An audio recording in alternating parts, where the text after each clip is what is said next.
Just choke me a pill and I will build something you feel. I fell in love with the art, let me sharpen my skill. When the days get dark, I make a song and I chill. And every day I thank God that I'm ill. Choke me a pill and I will build something you feel. I fell in love with the art, let me sharpen my skill. When the days get dark, I make a song and I chill. And every day I thank God that I'm ill. Sometimes it feels like my brain has been to the gym. I'm putting on weight, the tablets that they feed me are grim. I wish I never said yes to them pharmaceutical maniacs. Give my granddad pass the trauma through the DNA he had. It's like his brain was confused, hard to understand. He used to mumble under his breath and blame the Jews. A young boy seeing World War II and had to escape the Nazis who were soon to come through.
I've held on to all this time.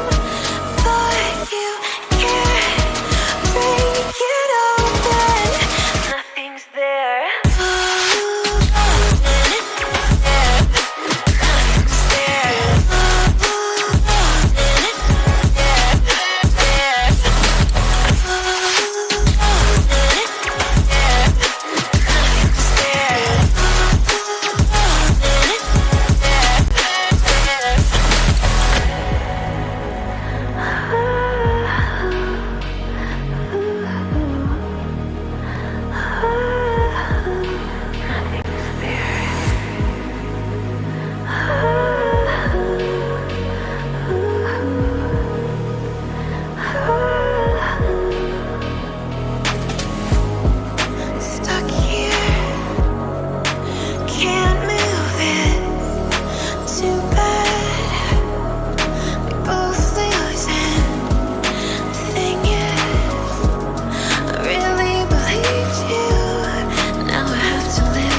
I wish you were here, but you're not, so I'm broken. Smoke in my lungs and my veins turning frozen. To kill the pain, I need more ibuprofen. I need something potent. Yeah, I need something more than that. I needed all your love from the start, now there's no going back. I wish you were here, but you're giving me a heart attack. You saw the window to my soul, and you painted it black. One more night got me thinking that I miss you. Two more hits and that feeling continues. Three more sips and I just wanna forget you. Forget you. I just wanna forget you.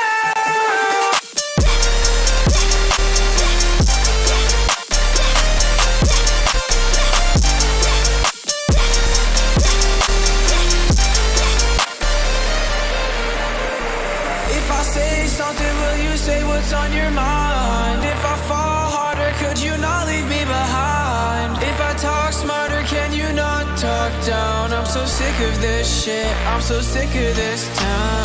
Tell me what's it gonna be? 9 missed calls and a swig of fantasy. Trapped in a loop of mediocrity. Maybe I'm the villain, I don't know it honestly. One more night got me thinking that I miss you. Two more hits and that feeling continues. Three more sips and I just wanna forget you. Forget you. I just wanna forget you.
These haters in my face, nigga, everywhere I go.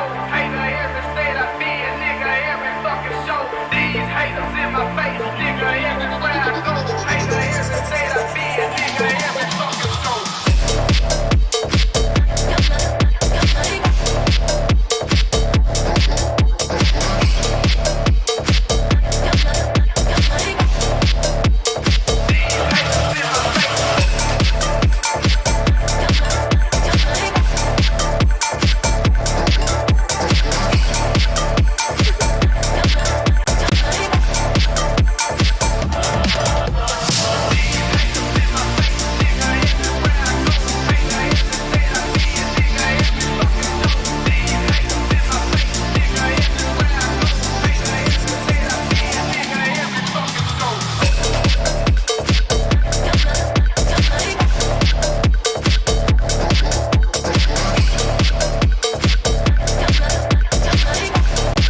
Deep in the shadows, a mystery voice is calling out my name. As I'm burning in the flames, I'm burning in fire. 'Cause I have sinned in every way, like a thief in the night. It's going to take my life away. Hush, don't make another sound. Don't let them hear. Don't say another word. Just don't. Please, just do what you've been told.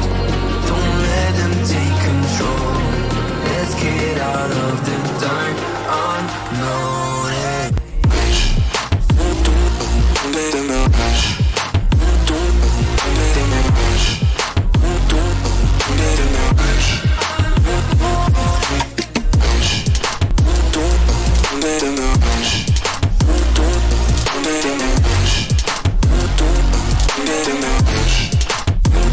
Is it ever enough though?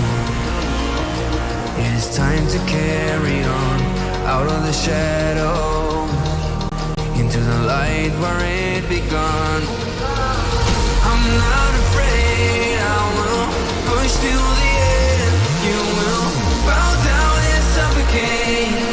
No, I won't hesitate.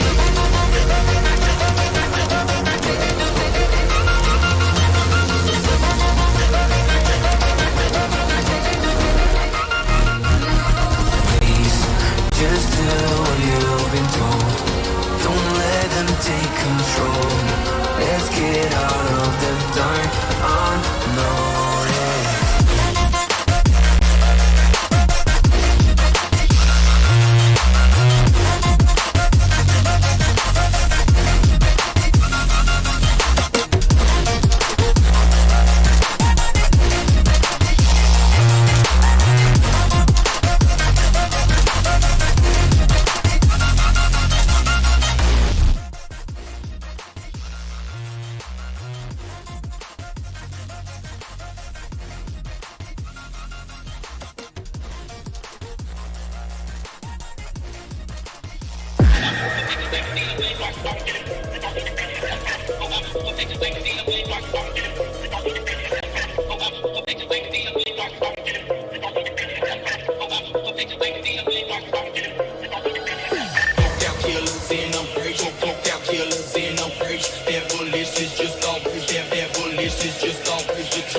Cause I'm sick of being sick and tired of everybody's sickness. Cause I'm sick of being sick and tired of everybody's sickness. Cause I'm sick of being sick and tired of everybody's sick.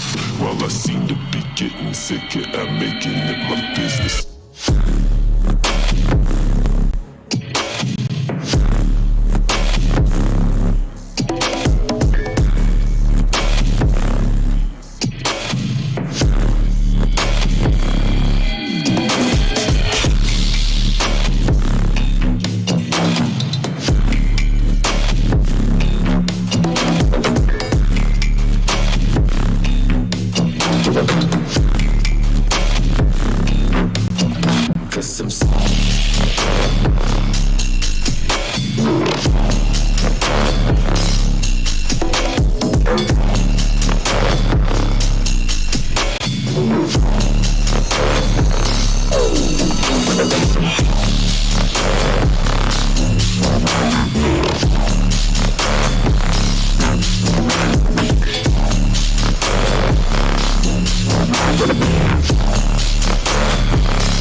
Cause I'm sick of being sick and tired of everybody's sickness. While I seem to be getting sicker at making it my business. Cause when time and time again I feel the need to be vindictive towards all of those who feed and propagated all the ignorance.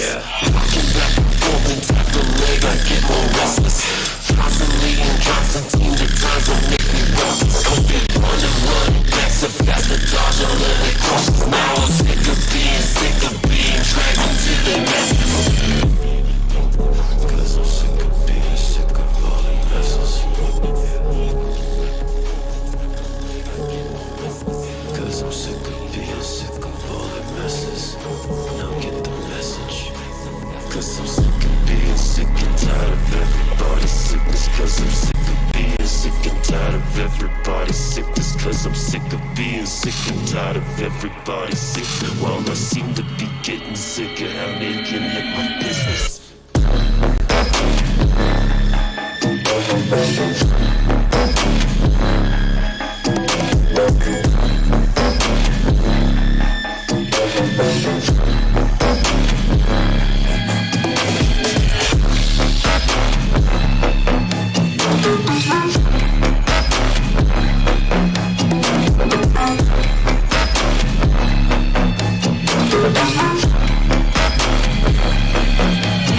Cause I'm sick.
One of business.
drifted aside, dug through the blue.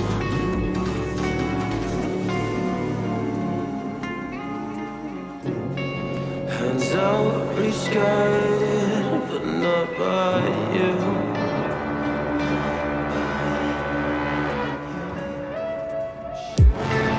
Taker of dimensions, your methods are so cool. You're lying like this side, but you have no clue that I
fire.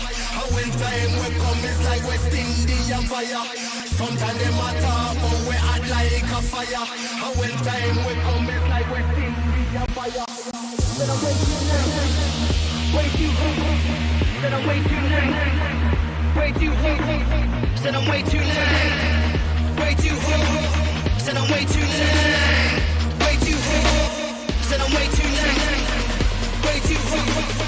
Said I'm way too late, way too late. Said I'm way too late, way too late. Said I'm way too late, way too late. One in time, to live and that's my time. One in time, original.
All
Trap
I got a sense for it.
Every day I'm sipping chemicals, choking on ammo, running from ghosts.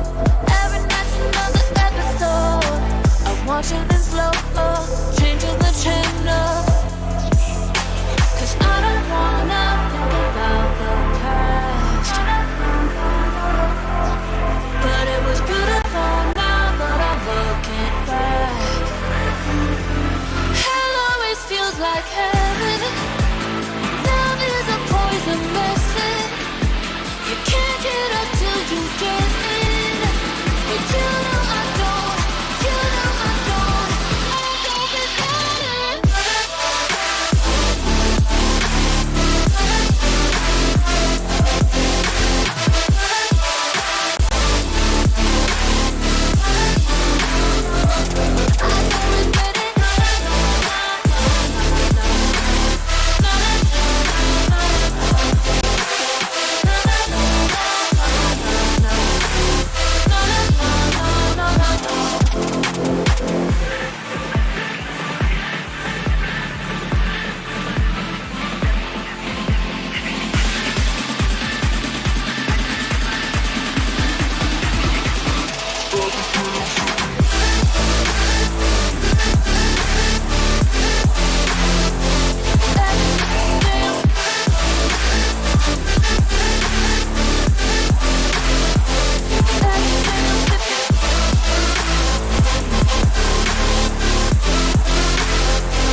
listened to Nathan Ellis at the toss, actually. The reason he decided to bowl first was because he felt this team started to chase runs really well. So they've gone against what the backs and figures say here to try and find what he thinks is the right way to win the game for his team.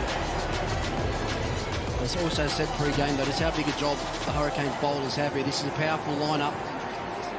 Riley Meredith has taken 3 wickets in the power play this season, just over 7 overs, so he is their number one strike weapon with his brand new ball. And we know the way he goes about it. Runs in really hard, tries to bowl fast, but he pitches the ball up and looks to shape the new ball. 2 slips waiting there for Josh Brown. Normally they'll operate with a deep square leg to him. Yes, they have fine legs up inside the circle. So the Hurricanes are on the hunt early on with this brand new ball. Meredith's bowled 11 balls to Brown in his BBL career. Brown has scored just 5 runs off those 11 balls and he's been dismissed once. So is this a match-up thing? We saw Tim David bowl the first over of the match and bowled a wicket maiden against the Renegades. Got Sean Marsh in the opening over a few nights ago at Marvel. Meredith, though, to open the bowling here. Underway in a huge match in the BBL.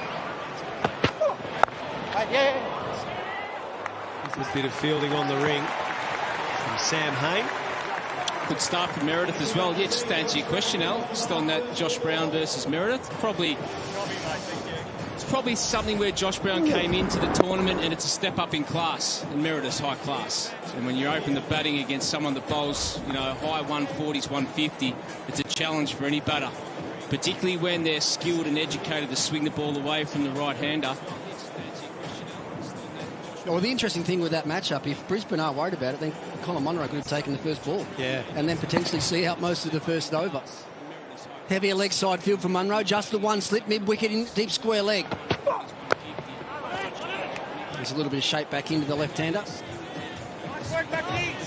They're trying to utilise the big boundary on the left-hander's leg side. Did look like a good wicket. In fact, Hodgie had a close look at him, did the pitch report. Just looked like there was slightly contrasting ends. The end that Riley Meredith is bowling into now, to my eye, looked like it had a little bit more grass on it. The one at this end, where I think most of the spinners will bowl into, thinking about the dimensions of this ground, looked to be a little bit drier. Did look like a good wicket. In fact, Hodgie had a close look at him, did the pitch report. Just looked like there was slightly contrasting ends. More shape for Meredith. Clipped away. Munro's off the mark. Yeah, looked a pretty good surface, actually. Might do a fraction more in the second innings under lights with a new ball, but all in all, you know, if you're a batting unit, you'd like to get out there and put a big total on the board. Good swing here from Meredith. Pitched the ball up nicely and got it to shape away. He was definitely in full flight against the Melbourne Stars in that shortened game, 7-over game. Came out and put the Stars right on the back foot with a couple of wickets early. Good pace. He got Brown up here last year as well, with a couple that swung away and then one that was just straighter and nipped back through the gate. So one like that just gets it to curl away, and then if you're setting him up for one that's a little bit more of a cross-seamer that won't swing away, looking to trap him in front or bowling. The lack of footwork there from Brown, that's what you're talking about, that little bit of a class leap when you come up against the big boys in the BBL.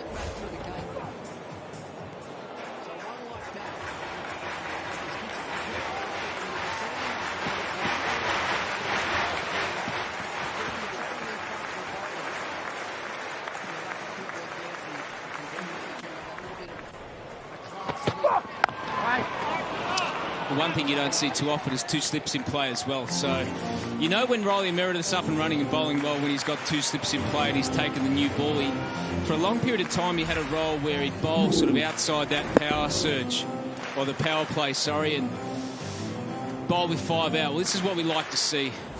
140 kilometres an hour, swinging the ball away. And this will be tough for Josh Brown because he wants to hit everything to the offside. When you have a traditional bowler swinging away at pace, it's going to wrestle in his mind about where he's actually going to score, because you'd like to hit with the swing through the covers and point region. That'll be a boundary. Angled in towards his pads, and he was able to help himself to 4 through straight mid-wicket. None for 6.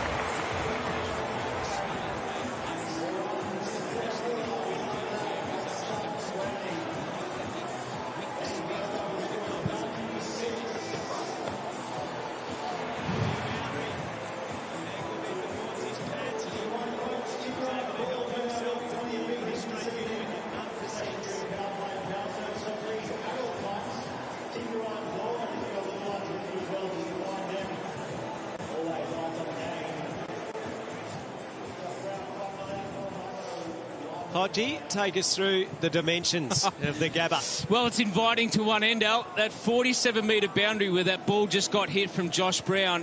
When you're out in the middle, it's really hard to take your mind away from that, because that's just a chip shot for any BBL player at the moment. This now poses a different challenge. Corey Anderson opened the bowling with one slip in play. Take us through the dimensions of the Gabba. And through cover. Lands softly. And the dimensions on that side of the ground where that ball has just gone is the largest side.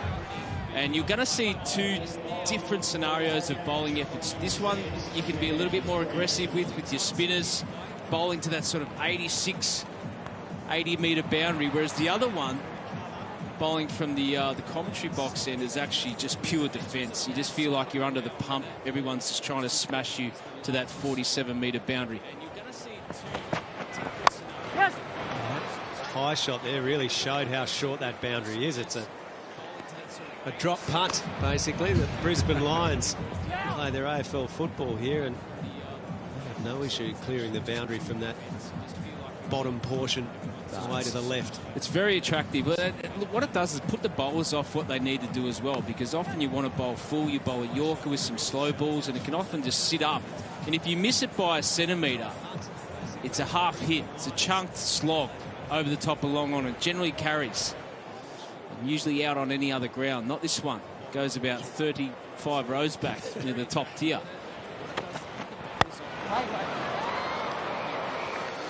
Looks like he's struggling with his footing here, Corey Anderson. 3 very ordinary balls at the start of this over. 2 drag downs.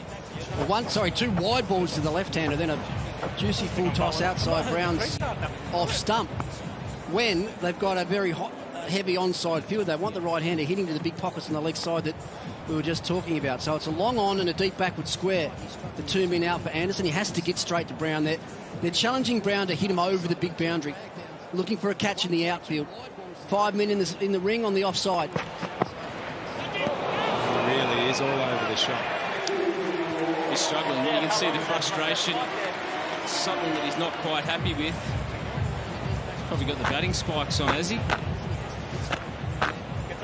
Shouldn't really have an issue with the footing, the brand new surface. But this is good tactics actually to Josh Brown, with the 2 players back, with the ball traditionally swinging back in towards leg stump. He's got away so far with this over. The Hobart Hurricanes just 3 off it, or 4 off it, sorry. It hasn't really been a good ball bowled so far in the over. Tactics actually to Josh Brown, with the 2 players back, traditionally swinging back in towards leg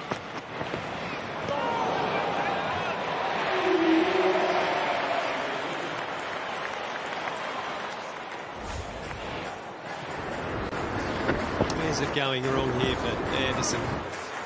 Tell you what, he's right down the danger area too. Straight down the centre of the wicket. It actually looked like he tried to make his delivery stride a little bit shorter then to miss that area that he's slipping on.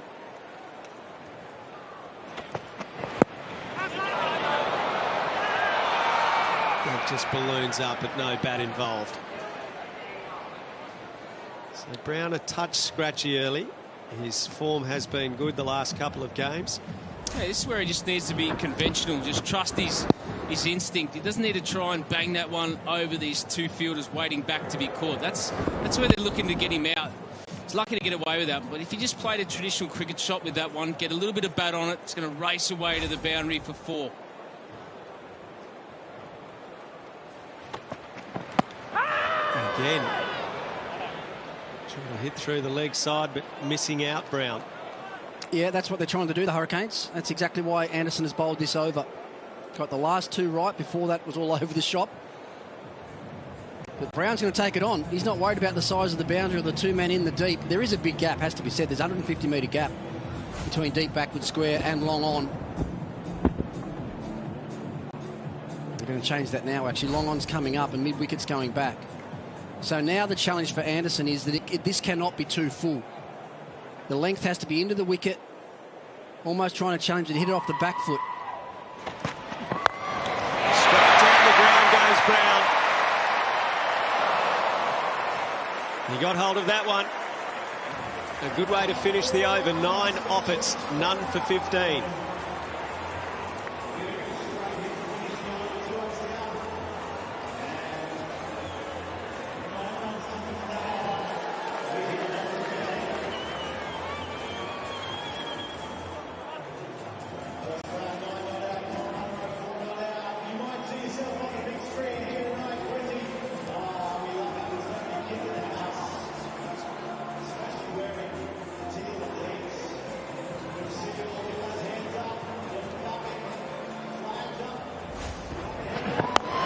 Last ball of the over, fired a little wide, and Brown able to reach for it, hit it where he wanted to.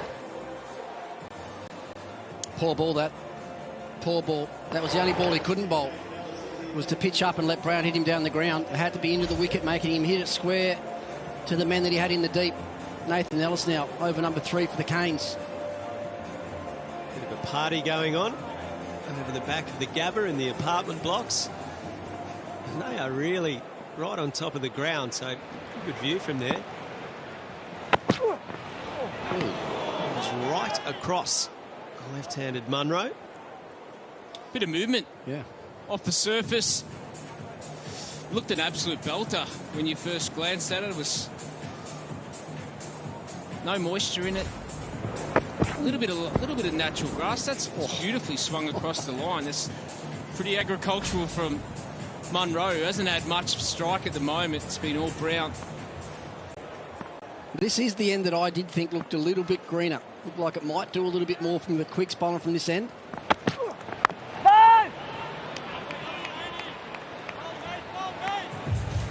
As soon as he saw that movement, Nathan Ellis, mid-wicket went straight to first slip. Caleb Jewell, the man there. If he keeps bowling that length, we know what Munro's going to do. He looks to get down underneath the bounce of the ball, and he'll try and flick it fine. They've got a man almost right on deep square. Munro tends to get inside the line and flick it finer than that. Deep backward point is the other man out on the boundary.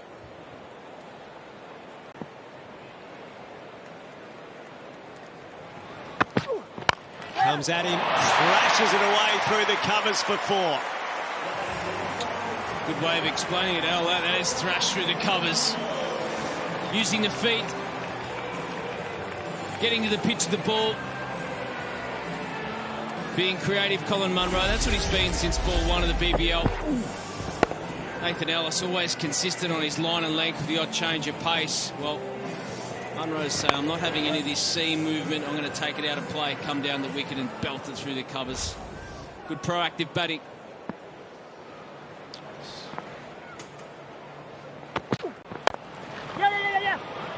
Quick single taken. Jewell on the slide. Hurricanes and the Heat have met 22 times. The Hobart Hurricanes have won 13. Brisbane Heat 9. They've actually got a good record at the Gabba, the Canes. Played here 12 times, 6 wins, 6 losses.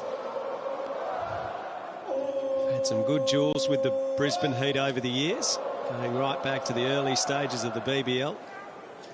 Some high-scoring affairs. Change of field again. Deep point comes up for Brown. They've got a deep mid-wicket and a deep square leg. I think his wide's got to be his line's got to be wider here, I think, Nathan Ellis. Change of pace instead.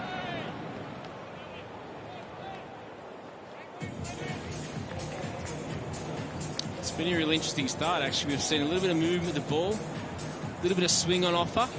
And both these two players are trying to be as aggressive as they can. Current run rate's only 7. So it's not all in the batter's favour at the moment.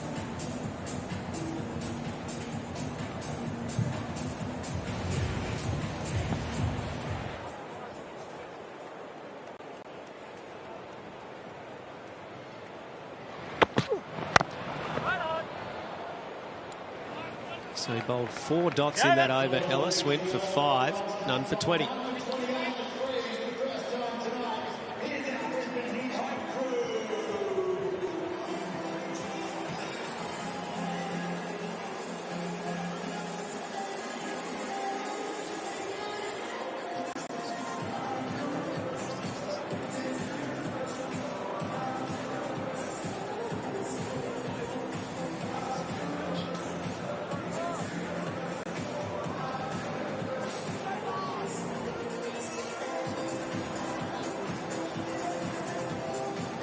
Heat fans are in big number again at the Gabba.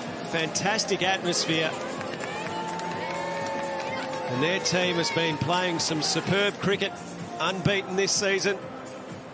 Looking to make it a franchise record 6 wins in a row if they can get over the Hobart Hurricanes tonight. The Hurricanes, with their own motivation, they'll be in the top 4 if they can secure victory. Here's Jordan. Not run. And one of the stories of the season has been Nikhil Chowdhury and his performances for the Hobart Hurricanes, and he's on the fielding mic for us tonight. Nikhil, thank you for joining us. Thanks, mate. Thank you. Sum up your experience in the Big Bash League this season. What's it been like for you? Oh, it's been pretty good, mate. I'm pretty grateful for Hobart Hurricanes to give me this opportunity. I've been trying to crack into Big Bash from the last 3 years, and I'm happy got the opportunity this year. So your residency had only just clicked in, is that right, to allow you to be signed? Yes, mate. Good morning, CJ! Good start, boy! Yes, mate, I just got everything done this year, and that's why I'm playing as a local. And Hobart Hurricanes been looking at me from last couple of years, and I've been playing with James Stokes from last couple of years, and it helped me a lot as a player, as a person. And again, I'm pretty grateful for this opportunity. It's been going pretty good. Boys are welcoming me pretty well. Enjoying the atmosphere here, mate.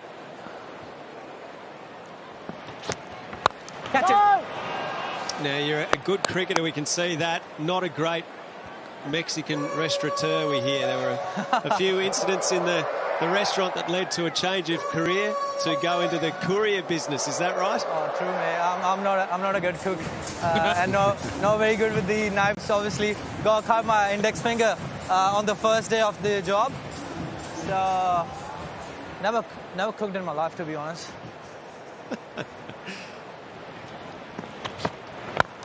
Too good, TJ. Just curiously then, mate, how'd you get a job as a chef if you can't cook? How'd you manage that one? To be honest, that was the Corona time, and there was a lack of people at the restaurant. So, and I won't lie, but the manager was a big fan of cricket. Good friend. Manager was a good fan of cricket, and so he was like, you can do the job, mate. Nice. What I want to talk about, though, mate, is your own personal performances. You burst on this year, 40 from 31, 32 from 16, Alice! Striking at 153. I think you've got to be excited by that. Oh yes, mate. From the start, management already told me about my roles.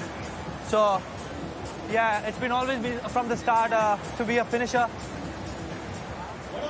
and just ball couple overs in the middle, and I'm pretty grateful doing the job for the team, and we'll do till the end, mate. Hope we make the finals and get the gold this time. And I'm just having a look around your neck as well at the moment, mate. You found yourself as part of the Hurricanes group? Oh yes, mate, from the start. Me, CJ, Tim, Alice, Meredith. It's the Hurricanes, not the Hurricanes for us. Yours not quite as big as CJ's by the looks of things. No, CJ, too good, boy. Yes, boy. Just after I signed the contract, to be honest, I won't lie. I just called my dad and wanted a bigger chain because I was just beside CJ, and I was like, oh, mine's too small. So it's already been prepared in India. I hope I get it shipped soon. So you've put the order in? Yes, mate. It's pretty big. I'll tell CJ. I've got the same chain now, mate. Come on, CJ.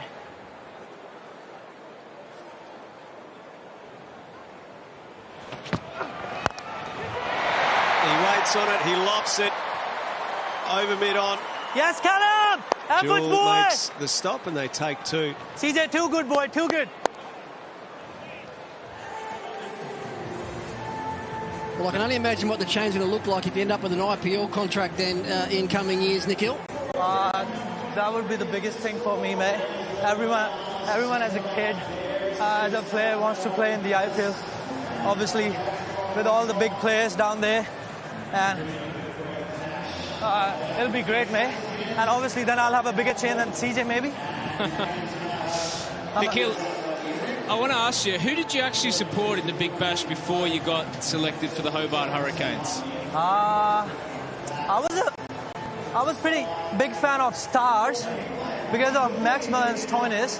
And this year, third game we played against them, I had my fan moment with both Maxi and Stoinis in the dressing room, and they were pretty welcoming me. Good players, good person. Well, I'm actually surprised to see spin operating from this end. The short boundary straight down the ground. Wee! Too good! Good start, boy! Normally what you'll see here at the Gabba, and I was talking to you pre-game, Al, about this, the spinners predominantly will bowl from the other end. It's longer, straighter, hitting back that way, and also with the big leg side boundaries. He's got to get his length right here. He's got to be forcing Munro to hit square of the wicket on the leg side. Can't get too full. Anything that's a step hit will disappear down the ground. Catch it! Oh, hey, too good, dudes. Good start, boy. So now that comes into play with the right-hander Brown on strike. Nikhil, thank you very much. We'll come back to you in a little bit. Thanks, mate. Thank you very much. What an amazing story. What a whirlwind for him to go from idolising players in the Melbourne Stars lineup to rubbing shoulders with them, and not only just playing, but playing a key role for the Hurricanes, Rick. Yeah, and I spoke to him pre-game today, Nico, when he actually went out of his way last game to sprint around the boundary line to catch up with another one of his heroes, Brett Lee. That could be out. Dropped. It was in the air a long, long time, and Tim David never looked overly comfortable underneath it. Well, that could be costly. Yeah, that will be costly. Patrick Dooley into the attack early. Deceives Josh Brown, and he never looked comfortable at all. No, Tim David, we were watching him closely. It hung up there for an eternity. It was a tough catch, but as a professional, probably got to hold on to that one. That's a big, big moment in the game. It's usually reliable, Tim David, but he'd be disappointed with that effort. That's good. That's a good length, that from Dooley. Got away with the ball before, because you think about Josh Brown and Paddy Dooley would have played a lot against each other through the Brisbane grade cricket and some of the T20 competitions they have up here. So he should be able to read him. He should know which way the ball is turning. Got to get their next chance now. They've got to be sharp, the Hurricanes. Can't let the body language drop on the back of one mistake. Big single taken. Brown was not onto it initially. If that throw hit the stumps, he was out. I've seen a couple of times this year and in the past Josh Brown getting out to a player which has just been introduced in the attack, and I think that's a little area for him to just dissect and learn about in the future. Sort of been close, would have got home.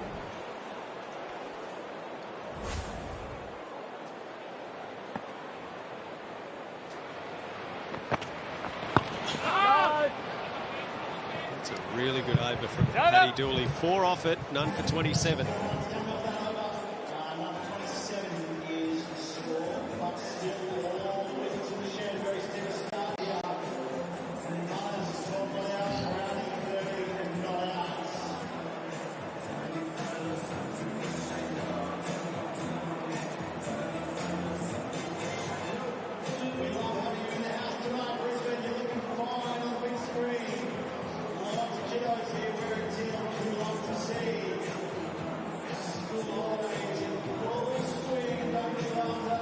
Pretty good start with the ball from the Hurricanes in terms of the economy. No wickets lost, though. Renshaw, Billings, McSweeney. And then the hitters, Walter, Nisa, Bartlett.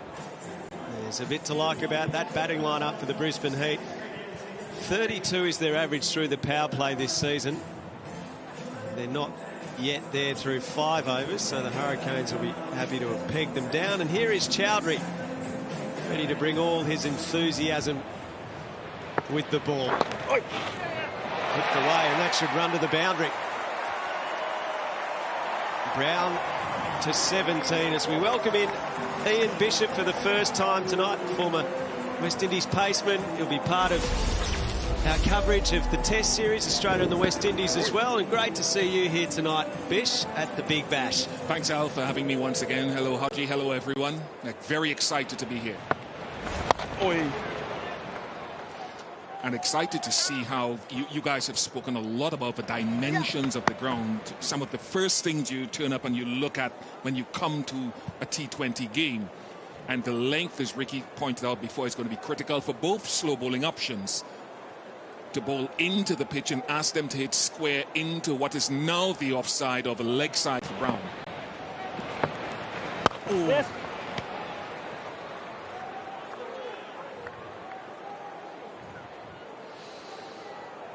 I must admit, I'm surprised to see both spinners operating straight out of the power play. I thought that there was a bit of zip and pace in there for the quicks. Riley Meredith got it to swing and seam early. Saw Nathan Ellis seam a couple away from the left-hander. I'll be thinking two's a chance here, but they don't return. That's a spot there where you really have to hustle as an opening pair, as a partnership. Hit the ball into the gap. It's a long boundary, which you just mentioned, Bish. And it has to be a running game. You've got to hit it 90 metres to clear those deep outfielders onto that onside. So Munro, he'll target deep mid-wicket if he gets a chance. Yes. That will only be a single as well. Now, to that side of the field, to the eastern side of the ground, the school end, as they call it in footy season, that it's MCG-like with some of the space out on that side of the ground, isn't it? Potentially threes on offer out there. That's gone high. Cries of catch it. Man underneath it. Holding on. Mac Wright takes the catch. Chowdhury, another wicket to his tally this season. What a year he is having. Safe hands from Mac Wright. He holds on to it. And that is the end of Josh Brown. Yeah, just lacked a little bit of intelligence again, Josh Brown. Got to understand the dimensions of the ground. As I mentioned, you're going to have to hit it 90, 95 metres to clear those fielders on the onside. And it's a beautiful catch, safe catch by Mac Wright. Josh Brown, who's always dangerous, 19 from 18, first wicket down, 1 for 35.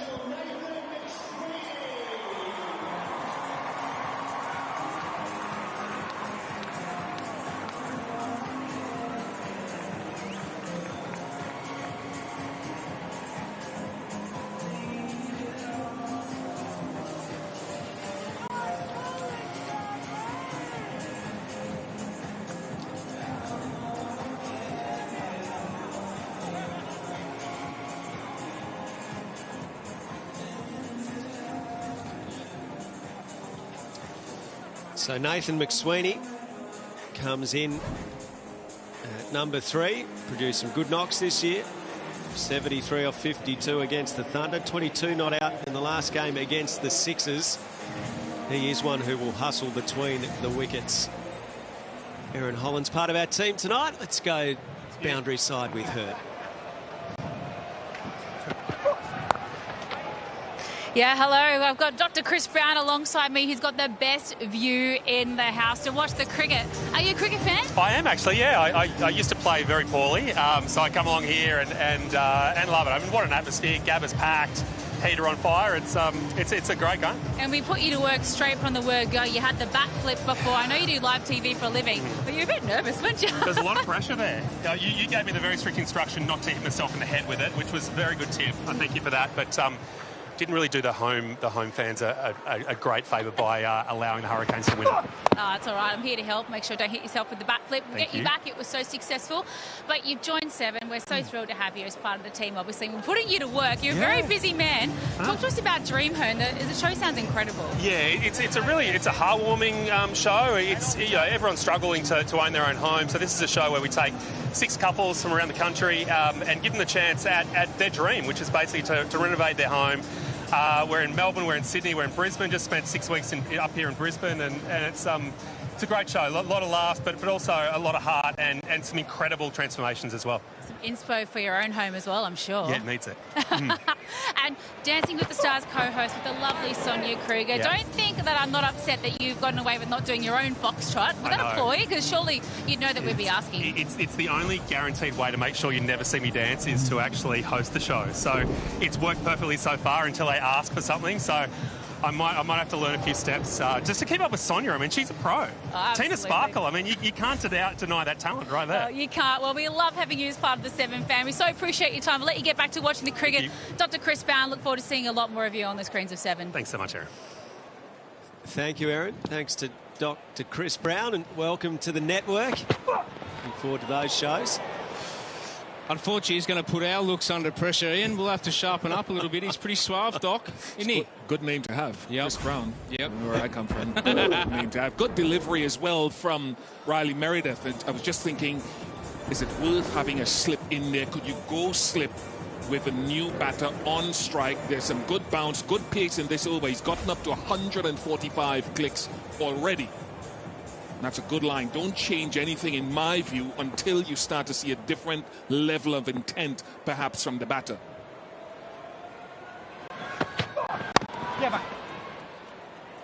Sweeney off the mark. Yeah, I could see you getting excited there, Bish, with that extra pace and bounce, 145. And definitely agree with you, slip in play. Looks like it's really hard to drive through the covers and drive back down past the fast bowler, so more chance of a nick than you are getting driven back down the ground unless you take it aerial. And he's a real wicket taker, Riley Meredith, and this is an opportunity. He's been brought back into the attack, take a wicket. I see a couple of short balls here to Munro as well. There we go, Hodgie. Although not quite what he had in mind. Why did you pick the short ball to Munro now, for the viewers' sake? Well, the field sort of suggests that there's three back on the onside, and Munro, he want to take it away from this short boundary. Munro's still good straight down the ground as well, and anything pitched up, he'll just look to go through the line of the ball, but he'll want him to get hitting out to that deep pockets where there's three players waiting. And you've got to have to hook it. If you do hit it area, which Munro does go up and under, it will need to travel 85 metres. He's inside edge that onto his body. He's taking it on, Al, anyway. Going very hard there. Great stuff from Meredith. 4 off the over, 1 for 39.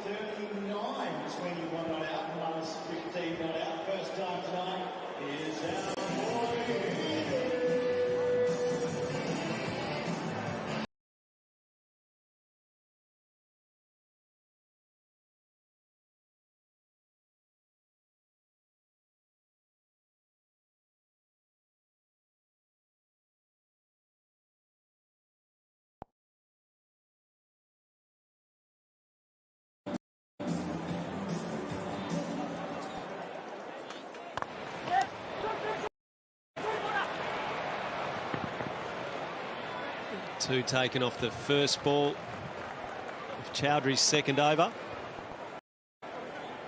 Run rate currently just 5. Now able to contain the Brisbane heat so far. Go. Short, pulled away. That is easy pickings for a player of Munro's quality, and he needed something like that just to get going a bit, Colin Munro. And to the shorter side of the ground as well. So that's a side that is a bowling unit. You want to try to keep away from him unless it's definitely of strength of a bowler to bowl a straight line for some reason. Munro goes hard at this as well, and he launches it. Munro, 20 rows. Is that a one-handed catch in tier 2? Or did it slip through his grasp? Well, I'll have to have another look at that, Al. Tell you what, if it's a one-handed catch, it's a beauty, because he's got a hold of this one, Munro. Again, slog sweep to that short side, that short fence.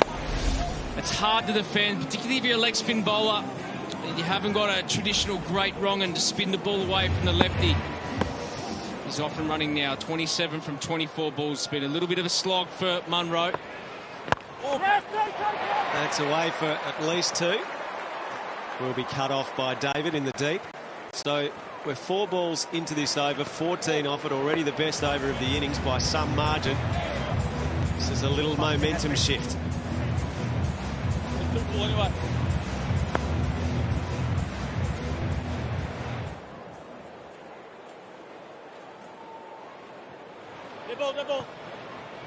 Monroe not quite ready as Chowdhury was on approach.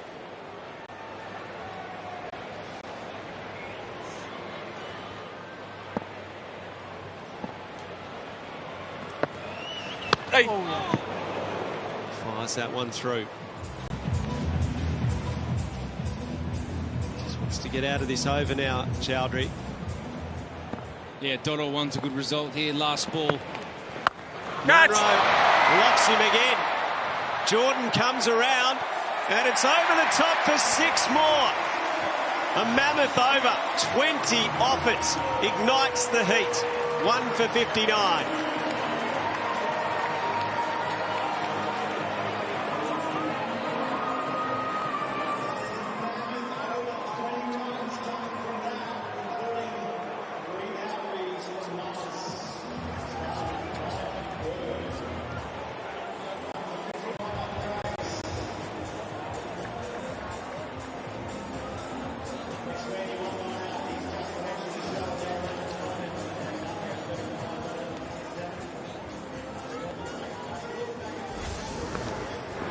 Colin Munro's been striking at 162.5 against spin this season.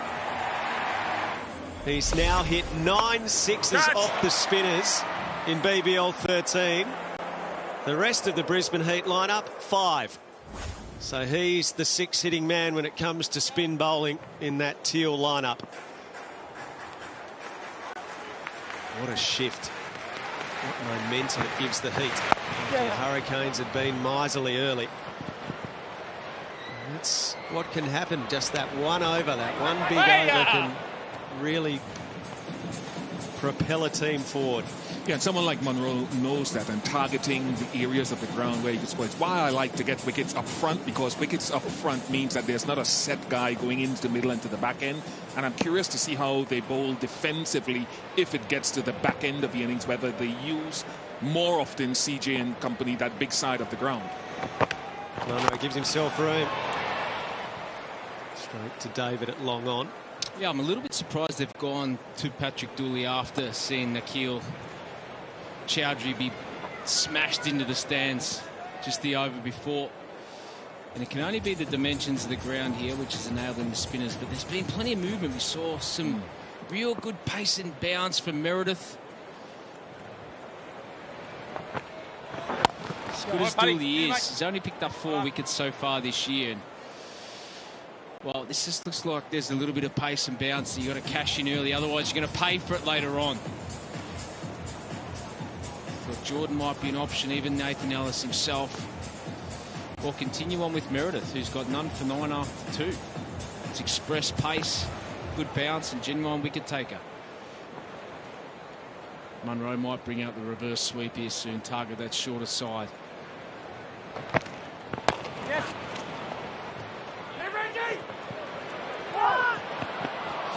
What we should be seeing is a seamer come from the other end from which Chowdhury was bowling, whoever that is going to be. But I agree with you that you have to get your seamers working away on the surface. I must say that once I saw it, our statistician was laughing at me because I was saying to him, with the overhead conditions, with the greens in the surface, thought about coming back slightly for a second and having a bowl on it, at least with a new ball.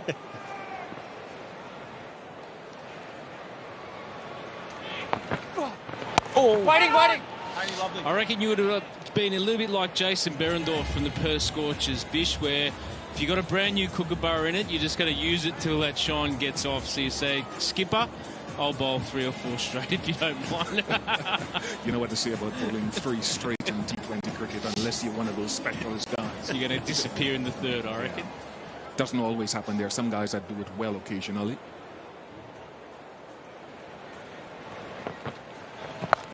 Sweeney helps that away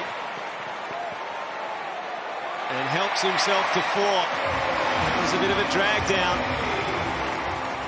1 for 67.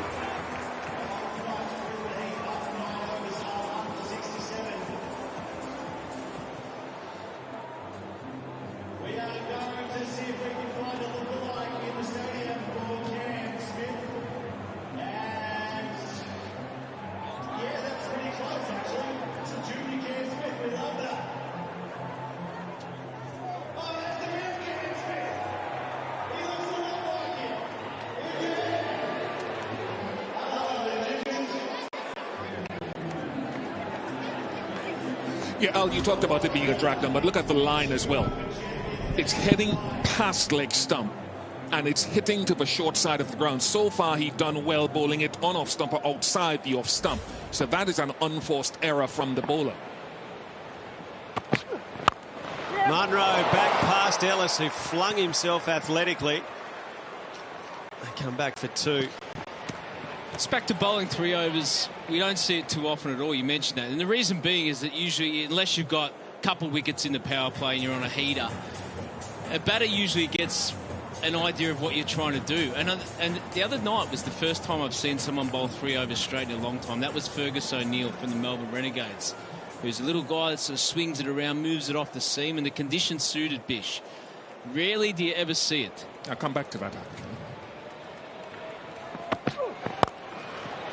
Targeting the leg side, just short of Chowdhury. Look, one of the guys who does it well in franchise cricket is a guy who plays for India. I think Deepak Chahar does it quite often, and it's for those very reasons. He swings it, he moves it laterally through the air, so you just can't stand and hit through the line of the ball, because there's in swing, there's out swing. And he has started learning, because that was his asset, learning now how to bowl in the middle overs and how to bowl even at the back end of the innings over the last couple of years. But it's a great strength to be able to move the ball laterally off the pitch or through the air.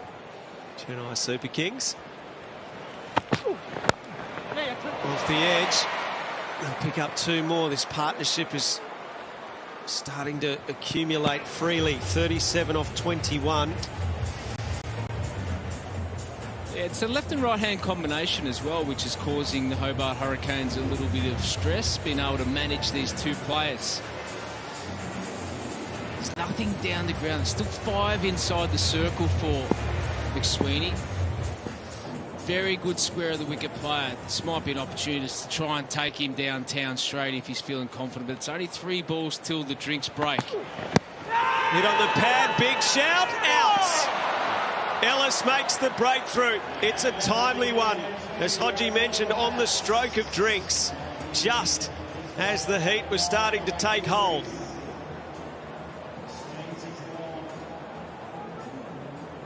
Yeah, looked pretty straight, didn't it?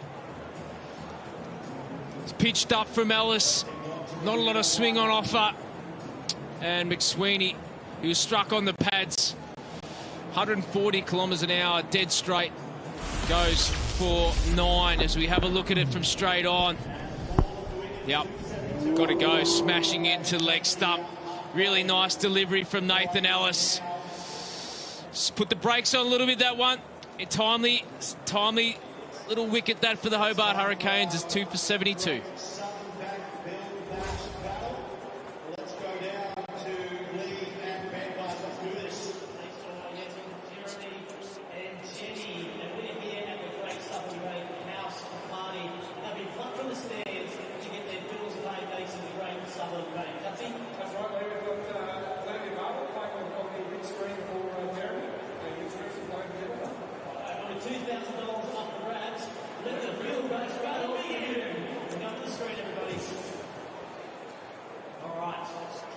What season did the Brisbane Heat win the BBL?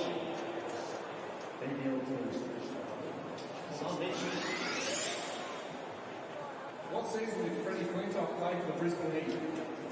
BBL. 400 each. If you save 10% on a $90 bill, what is the new total? $81. What sports star recently released a Netflix documentary? David Beckham. Who watched it? Who is Brisbane Heat's inaugural captain? Is he tonight? James Hunt. Oh, nice. That's an Aussie, isn't it? All right, congratulations. Great work, Jeremy. You won $1,600. Team's only valid. Jeff, you win $400. Thanks for Grace Elevate. Bill Dash Battle will be back on Wednesday. New batsman in the middle, wearing series. So with the fall of the wicket, the drinks break was taken. 2 balls remaining in the 10th over. Nathan Ellis, 7 wickets this season. He's bowled 3 batsmen, 2 trapped in front, targeting the stumps and being rewarded for it.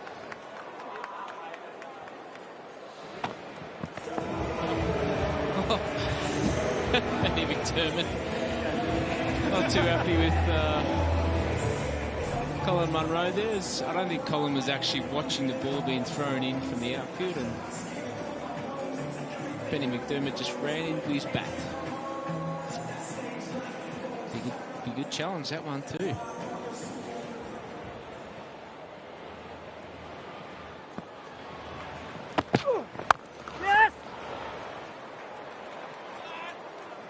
So that is 10 overs complete. 2 for 74.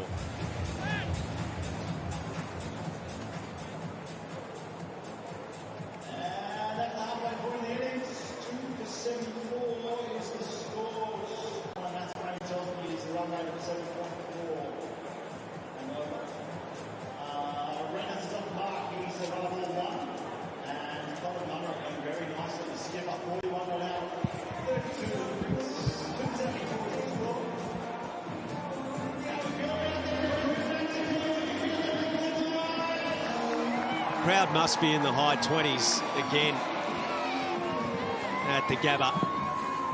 It's a great experience, the Big Bash League, and we are nearing the pointy end of the season. Big crowds, big entertainment, and a bit of a tight run race as well. The Heat are undefeated. Hobart Hurricanes are looking to find a way into the top 4. On the leg side, that gets past McDermott and will go to the rope. It's a sloppy one there. Wide. Sloppy from Patrick Dooley straight after the break too. That's not what you want to deliver. He's trying to get the ball into the pads of Munro to take him away from this straight boundary. He's just lost that one, and no chance for McDermott. That was quick too, that, Hodgie. 108 kilometres an hour, that one from Dooley.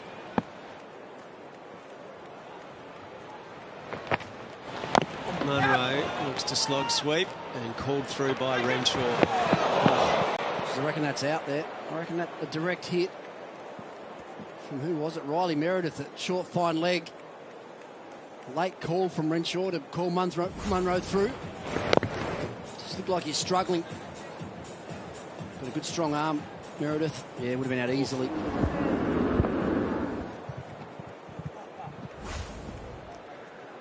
Two left-handers out there now for the Heat. Yep. Yeah, missed the first couple of games. Matt Renshaw playing the Prime Minister's 11. He's such an important player for this middle order of the Brisbane Heat. He's dynamic, he works the ball around, he's a great player of spin. But he's developed over the last couple of years a real power game, which didn't exist in the first few years of his play. Yes, one. Looks like he's just waiting for anything pitched up in the slot on the offside where he can get a good swing at it. Colin Munro to hit it straight to the side screen. Both these players really good reverse sweepers.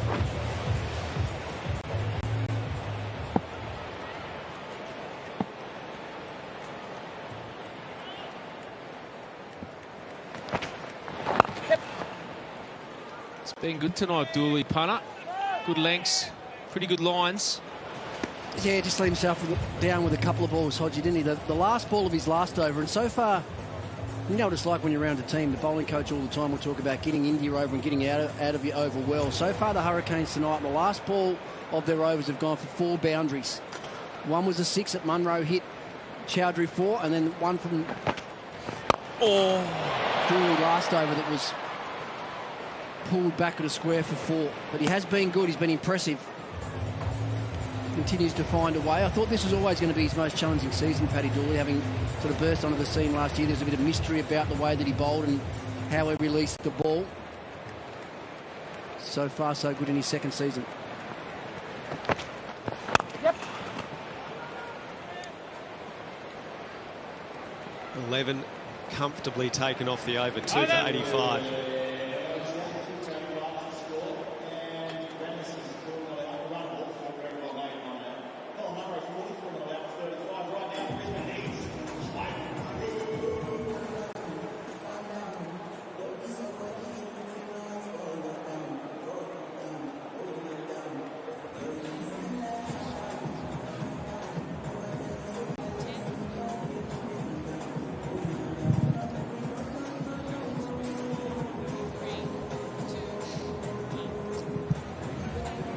So there are the projections. In the last 2.5 seasons, the team batting first at the Gabba has averaged 181. So it's a good high-scoring ground. They'll be eyeing in excess of 180 from this platform. Mitch Swepson is watching on from the Brisbane Heat dugout. Mitch, what's your view on the progress of the team so far? A little bit slow to start. Does look pretty tricky out there. And that's the batters that have come off have said that. It's a bit hard to start on, so I think the fact that we've only lost the 2 wickets puts us in a good position to launch in these back 9 overs. And Mitch, what do you put that down to, mate? What have they said as the challenging things while they're out there starting their innings? A little bit of 2-pace in the wicket, a bit of extra bounce, which you always get here at the Gabba. I think sometimes can just take a little bit longer to get used to. So I think those 2 things put together, they're obviously mixing up a lot with their pace and changing ends with their spinners as well. So they've bowled well. You have to give them credit there. So yeah, hopefully, like I said, we can launch these back 9.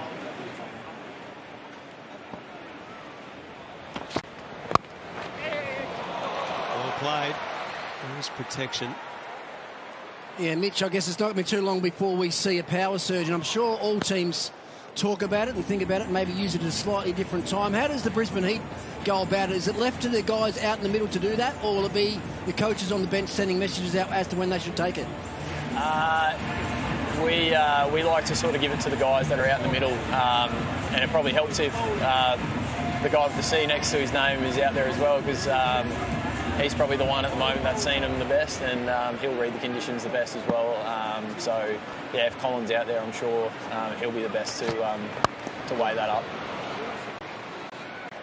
Mitch, just on your own bowling, the 2 sides of this ground, they're vastly different dimensions. How do you go about your spin? Do you pre-plan it which end you're going to bowl from first, or is it purely captain's choice? Yeah, I think, I mean, me personally, a lot of my career at this ground, I've bowled from the far end, from the dugout here, which you've got a bit of a longer pocket to that mid-wicket area. I think Cooney bowled some really nice overs from this short end. You've seen Dooley bowl a couple overs from this end as well. So, you know, I think for us it's just being flexible, and if Colin sort of feels something's on out there in the middle at a certain time, then he'll throw the ball to either one of us. But yeah, majority of my overs usually is from that further end. You've got a fairly large individual next to you, Mitch, padded up, ready to maybe wield that big lump of willow he's got. Does he actually need a bigger bat, Tall Paul? Jordan goes through. Renshaw with a superb delivery. We'll leave Mitch there. Thanks for joining us, Mitch. 3 for 89 with Jordan striking and Renshaw departing. Yeah, good pace from Jordan. Full again attacking the stumps. He's just looked too square there. Renshaw tried to work it almost behind square leg side, and that's what's brought him undone. It's clipped the front pad and cannoned into middle and off stump. So that's an important breakthrough for the Hobart Hurricanes. The dangerous Renshaw, who plays that anchor roll through the middle, is gone. Heat 3 for 89.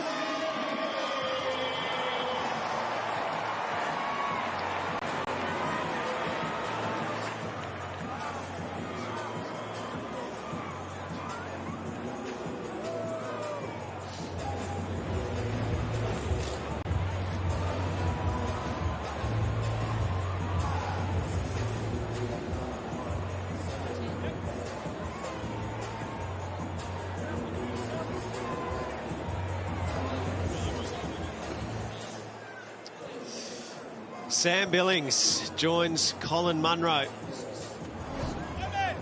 They've got some serious talent in this lineup. Billings, a key part of it. He's had some decent starts this season. Missed out in the last game against the Sixers, 1 off 3, but 23 off 18, 40 off 29 and 23 off 13 in a run of 3 consecutive games against the Thunder, Renegades and Thunder. He's reliable, vastly experienced cricketer, and doesn't get out early. That's what he does well, Sam Billings. That's a good, successful over from Chris Jordan. 3 for 89.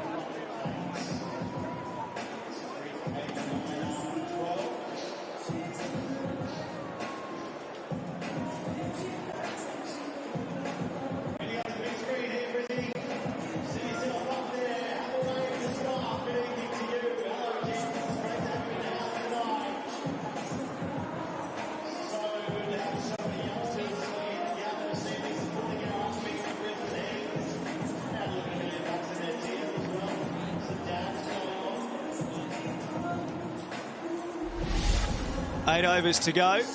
That one huge over where Munro targeted Nikhil Chowdhury. Apart from that, the Hurricanes have been pretty tidy.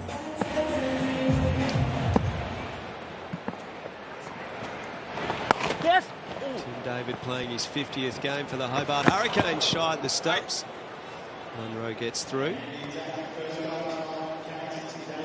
Well, I guess you could say he's coming off a good last performance, Tim David.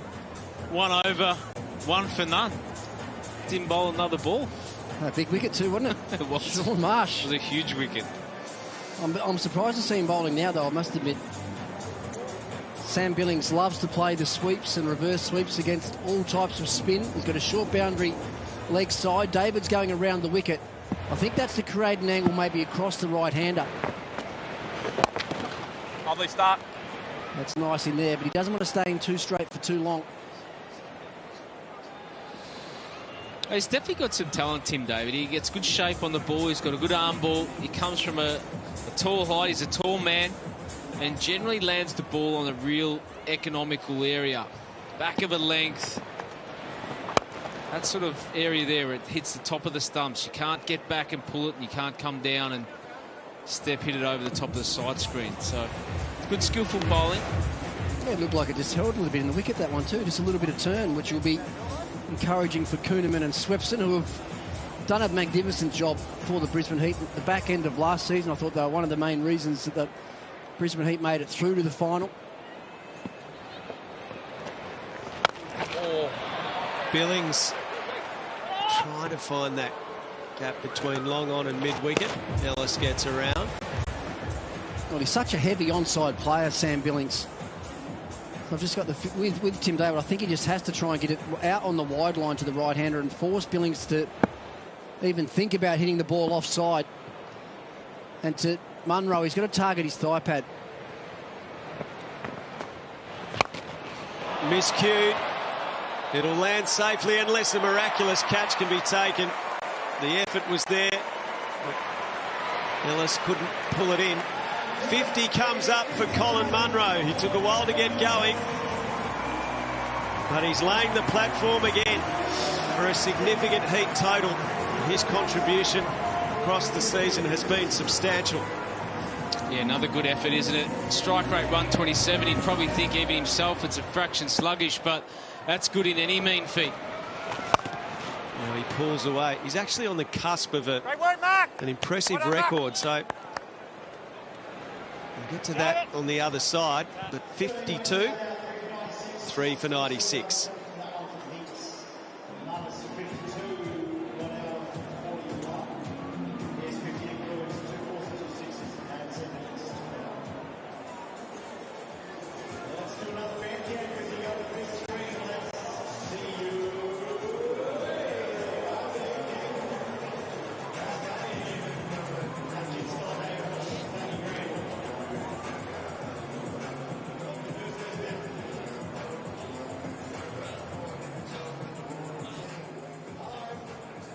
Toyota fan cam shows lots of kids getting amongst it in the teal, having a dance, waving those placards for 4 and 6, jumping around, making noise, having an absolute blast at the Big Bash. Riley Meredith is going to continue. Colin Munro now has 496 BBL runs for the Brisbane Heat. This is his 14th innings for the Heat. And he will be the quickest to 500 if he gets there by some way, eclipsing Brendan McCullum. Took 17 innings to get there. Luke Pommersbach took 18 innings to get there. Both of those extremely powerful and damaging batsmen. And if he can find another 3 runs, Munro will get there in 14 innings. Well, it says a lot about consistency, doesn't it? It's been good, Colin Munro. And he was good for the Perth Scorchers when he played there as well, I think it was, and plays a lot around the world now.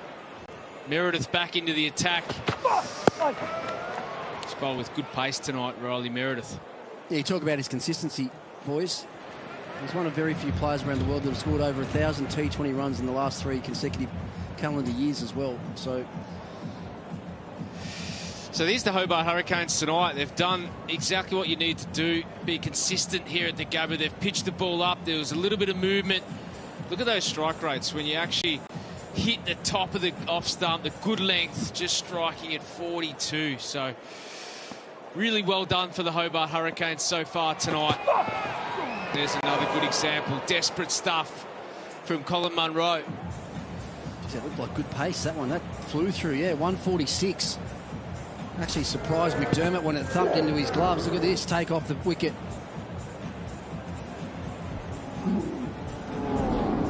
It's looked beautiful since he's come back from injury, Riley Meredith. He really has just got into a lovely rhythm. And that's the quickest ball of the evening, that one from Riley Meredith. It just looks like he's got a lovely flow and rhythm to his run-up and his delivery stride. Munro comes at him. And then that explosive, energetic action. Tell you what, that's gutsy. Charging a guy that's bowling 146. Yeah, that is now the quickest ball of this innings, 47 k's an hour. He had that little scare, didn't he, Hodgie, as well? First game of the year for the Hurricanes. He came back off a left side strain, playing against the Sydney Sixers in Launceston, and then he bowled, I think, 1.3 overs maybe, and went off with what we thought was a right side tear. Ended up being a bit of scar tissue from a kidney operation he had pre-season. But there's not many better sights, is there, in world cricket, seeing someone running in, bowling like this. Ian Bishop's got a big smile on his face, sitting in the back of the box. He uses his change-ups better now, I think, than ever before as well. It's a big, heavy, off-cutter type delivery. He bowls as his variation, which is very useful when you've got a left-hander there. Three men deep on the leg side. Both the straight men up inside the circle. Got to keep hitting the wicket hard. Beaten with a bit of shape there.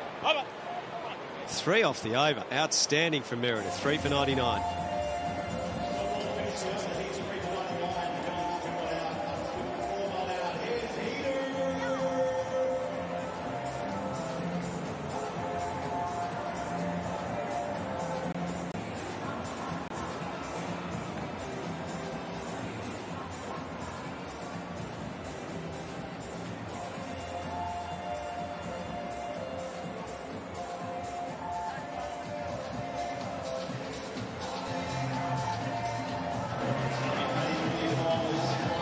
Tell you what, if you want to feel alive, then get on down to the Gabba at the moment, because these Brisbane Heat fans, there was 25,000 at first ball here, and I can tell you there's even more now. They're all willing their team on to victory today. They're having an absolute fantastic time, and why not? The Heat are undefeated at the top of the table. How good is the BBL, guys? Yeah. They're having a good time, Aaron. Looks like you're having a good time down there as well. Immersing yourself in it all. And he wants 2 here, Munro. And gets back comfortably for them. And I'm not sure they should have Caleb Jewell out in that part of the ground. That is the biggest pocket of the ground, and he's got a particularly weak throwing arm. You see him get up there. When he fielded that ball, he actually got up and started running towards the keeper. That's never a good sign. Trying to pinch as many yards as he can. Length so important here for Dooley. Munro charges. A chance for David to redeem himself, and he takes the catch at long on. Munro had just reached 500 runs in the BBL for the Brisbane Heats, and then next ball he departs. What a huge scalp for Hobart. And look at Dooley, is excited. Tim David nearly made a meal of this. Gone to his knees early. It's the cardinal sin to drop to your knees before the ball actually gets there. Anyway, he redeems himself. Dooley takes a wicket. Bowl well tonight. The dangerous Munro. Really good knock from the captain. 56 from 47 cherries. 4 for 101.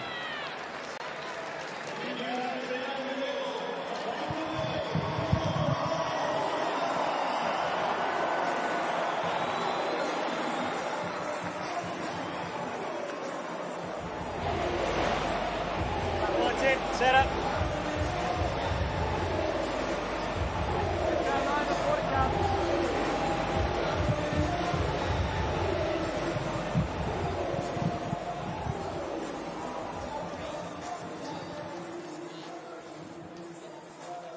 So this could be interesting.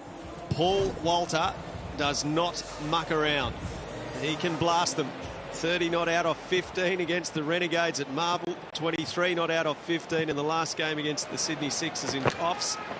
Yep. Just a little nurdle to get underway. It's the strike rate out, 175 for Tall Paul. And you know what? There's also a little stat there as well, that he was on the spin last Thursday, and whoever's gone on the spins had some huge success after it. Bo Webster was one. He was hopeless before he came onto the spin. We'll lock a couple of the Hurricanes in for the next couple of weeks. Get him on there, punter. Get him on there. Punter will have the team bus rolling into the spin. Straight to the studios. Anyway, expect something special from Tall Paul. Last episode Thursday night of the spin too, isn't it? It's been a great success. It's our Channel 7 cricket show. Yep. After the BBL on Thursdays. With Lisa Stalaker and Jason Richardson and Hodgie. Although I think Hodgie's headed south. Yep. He'll be at Blunston Arena. I'm off to the Bart, Al, with you. Big clash. Better. Big clash. Oh, nice bump. You talked earlier, boys, about the sort of lack of wickets for Paddy Dooley this year. He's got the 5 wickets now, but he's got some big names. When you look through the guys that he's got out, to Cock, Hales, Fraser McGurk, tonight Munro, and Gurinder Sanders in that 5 as well. But he probably doesn't sort of rank among the top 4 as far as batting skill is concerned.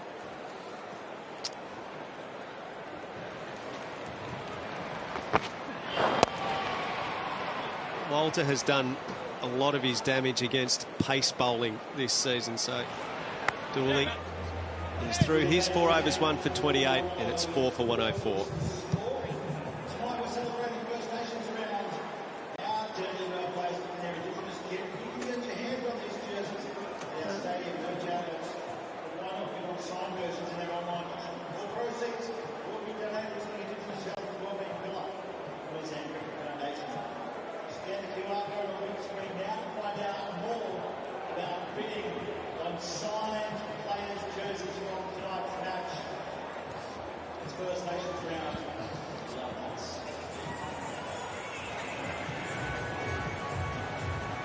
So 5 overs to go, 4 for 104. The run rate 6.93 at the moment. It's a pretty good bowling card. Riley Meredith, 11 dots in 3 overs, 11 runs. Economy 3.67. And he's going to complete his 4-over allotment here. So Nagoski is calling the power surge. All right, so the surge is on. Meredith has the ball in hand. Ian Bishop's come back in for this unique element to the Big Bash League that we don't see in other T20 tournaments around the world, Bish. The surge, where the batting team can pick a 2-over block. Just 2 outside the circle. Your thoughts on that in a moment, because Nikhil Chowdhury has again joined us on the mic. Nikhil, you've been able to contain them pretty well here. How's the feeling out on the ground amongst your team? Oh, it's pretty good, mate. We have a good start. 4 wickets down, that's what we wanted. The set batsman is in the dugout now. So with the surge coming on, you don't want any set batsman on the crease. So we are happy with that. There's been lots of talk amongst the group, Nikhil, when you've taken a wicket, about how to bowl in certain dimensions of this ground. Sorry, mate. I'm just saying, has there been a lot of chat amongst the group? When you've taken a wicket and got together, have the bowlers been pretty vocal about where you need to bowl, considering the dimensions of this ground tonight? Oh, yes, man, because one side is pretty short and one's pretty big. So Alice is chatting with everyone about the ball lengths and stuff, and with the fielders too. So, yeah, that's the only chat we have.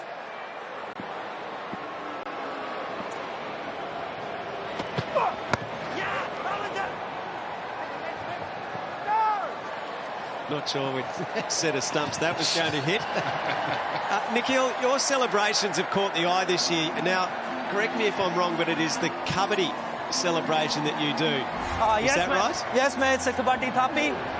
Every time. So it's a traditional sport back in Punjab. It's one of the best games in Punjab. So every time someone grab a point, they do the Thapi just to show their emotions and everything. See if we can have a look at one after this ball. famous in cricketing stage by Shikhar Dhawan. Yes. The first that I saw do that. Oh yes, mate. As I said, he's a Punjabi himself, and everyone loves his celebration. There we go. We're just having a look at it on screen. So Kabaddi it's quite a physical game, isn't it? But it's not actually played with a ball. Is that right? Oh no, mate. It's pretty much wrestling, but you gotta do the running in between too. It's a small square you play in between, and obviously it's something like rugby but without the ball. So you just pound each other basically.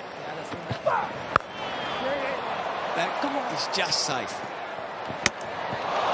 Oh, there might be an overthrow here as the shot at the stumps coming in. Effort, Timmy! He's had a funny old night, Tim David, in his 50th BBL game. And the entire time, Nikhil, you're running around the square, you have to say Kabaddi. Is that right? Oh yes, mate. It's not the every time you're running around. It's when you tackle with the other player. You get 30 seconds, and till that 30 seconds, you get to say Kabaddi. Okay. They're going to have a look to see whether this direct hit is actually out. So Billings, has he made his thanks ground? for that. Roll that through. Bat's grounded. Thank you. Roll that through. Yep, thank you. Bat's grounded. Ready to make my decision. No problem. Decision there. for big screen is not out. Repeat, not out. One last one for you, Nikhil. I mean, this experience, it must be such a whirlwind for you being part of the Big Bash and having such a key role in it. What do you hope it leads to in your cricket career?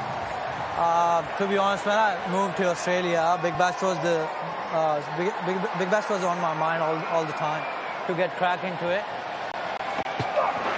Yes, boy, too good. And I finally got this opportunity. Pretty grateful, but you never know. I'm a very low-key person. Try to work hard every day and don't think much about the future. I reckon you just stay consistent, and then everything comes by your way.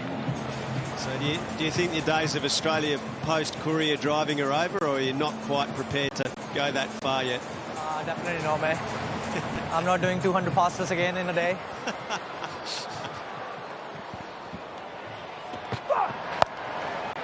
Walter almost takes out the square leg umpire. Double snake. So first surge over from Meredith, who has been superb all night. He concedes just 5. He finishes 4 overs, none for 15. It's 4 for 109. What's the atmosphere out there like at the moment, Nikhil? It's my hometown, man. I'm loving it. Happy no one's booing me here because it's my hometown. Everyone knows me here. And it's pretty special when you play back in your hometown. So yeah, man, it's been great. I reckon it's the biggest crowd in this Big Bash at Gabba, I reckon. And I'm loving it, man. Give us a bit more of your background. Obviously, you talked about the hometown being in the Punjab. India under-19s, is that true? Yeah, yes, mate. I'm from Punjab, from Ludhiana. State's Punjab and district is Ludhiana, mate, and Pind Quada. Catch it! Julie, too good, boy, too good. Efforts, boys, efforts!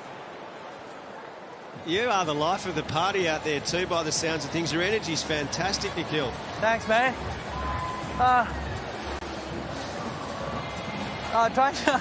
Trying to be as energetic as I can, mate. Try to pump up all the guys, all the ballers. I can, as a newcomer, that's the biggest part management wants from you. Try to just keep up that level of energy and fielding stuff. You might be in the game now, mate. Sam Billings loves hitting balls deep on the leg side. He's going offside because it was fired wide and it might be out. In comes Mac Wright and takes a tumble and a superb catch. So Billings dismissed for just 3, and we see this a bit with the power surge. The bowling team can actually be the one that gets the surge from it. It's good planning, that, and very good execution. They know that Billings wants to target the leg side, and the big boundary is on the offside. Ellis goes with the wide Yorker. Billings chips at the deep point. Big wicket for the Hurricanes. Momentum back in their favour. Heat 5 for 110.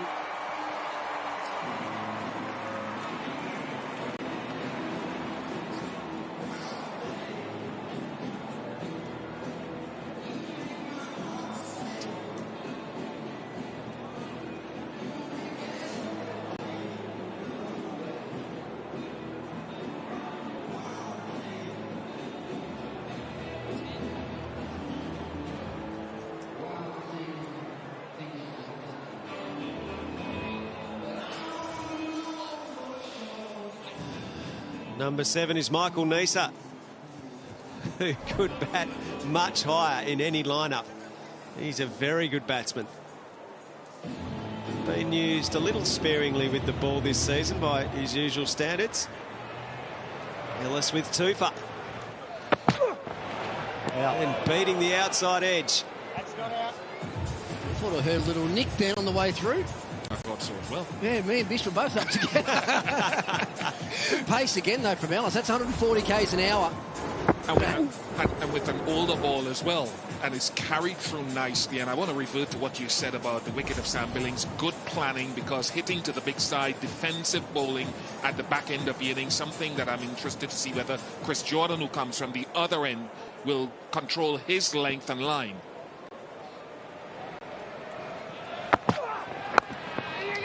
Drop and run. You're in. One striker's end is the throw. We are now 10 balls into the power surge, 1 for 7. And it's been a long time since the last boundary as well, Nico. The last ball of the 9th over was the last boundary that the Brisbane Heat were able to hit. That's a good catch. Mac Wright, very good outfielder, safe hands, good strong throwing arm. And we talk about this all the time. This is where you need to be able to close it out. 2 balls to go in the surge. Nathan Ellis has picked up 2 for 14.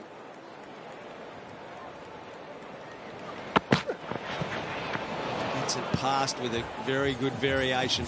I think you're looking at planning again. If we look at the leg side field, and just to reinforce with viewers around the place, you're only allowed 2 fielders outside the circle. They split the field for Sam Billings, 1 deep square, 1 deep point. For Walter, they've got a deep backward square and a deep mid-wicket, so more than likely left of your screen, the line has got to be very straight or into the pitch, pace on or pace off, as was the case with the last ball.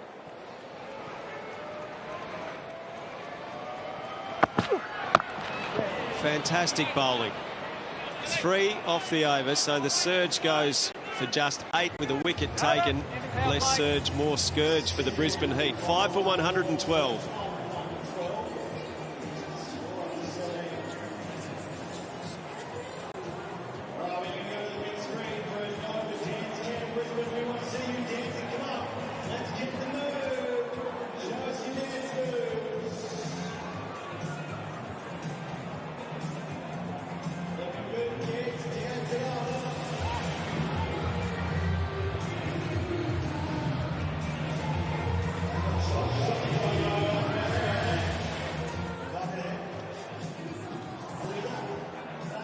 So just 3 overs left for the Heat to try and post something. 10 and over from here would only get them to 142. We mentioned batting first here in the last 2.5 seasons. The average 181. Jordan continues. Now the fact that Paul Walter's at the crease is the little element that can be of assistance to the Heat here, because he can score very quickly. And that's why Chris Jordan has, at times, he's expensive towards the death of the innings, but he'll set a field that brings into play the advantage of bowling to that big side. But as he will often tell you, he wants to also keep the batter guessing.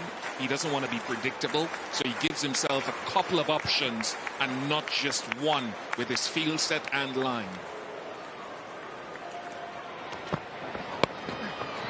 Controlled shot from Neser. He's hustling hard, but will have to settle for a single.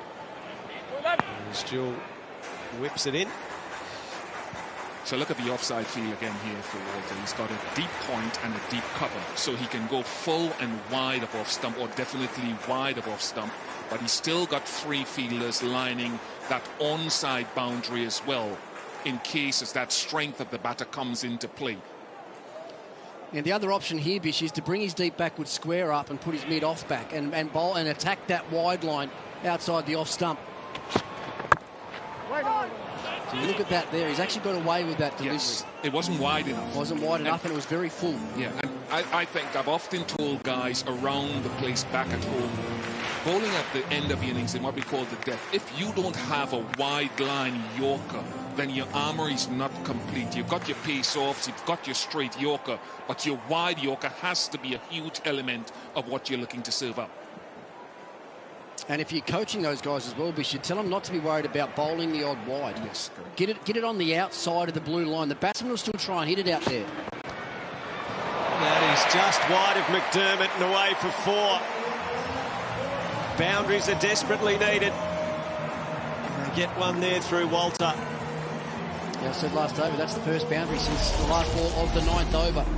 So the Hurricanes have done a really good job of wrestling this momentum back in their favour in this game. They need to finish strong. That's one of those surprise balls you're talking about. Yeah. Keep the batsman guessing, but he just got that one slightly wrong. I don't know if he'll go wide of off stump, if he'll go wide Yorker now, or try. Does. And that's your low percentage delivery. If it's just me, I mean, you don't want to be predictable, but if a batsman is definitely going to struggle. Someone like Walter's he's not looking to guide it past third right now. He might do if he's there for a while yet, but give him the opportunity to try to squeeze it out to that deep offside. And what we've seen Jordan do is also vary his pace up a lot in this over. 139 kilometres, and the first ball he bowled to Michael Neser in the over was 118 kilometres. It was a short ball into the wicket. There's another one there. It's sensible bowling. Take the pace off when the batsmen have got to make the pace to the bigger, squarer boundaries. Good over Chris Jordan. 8 runs from it, 5 for 120.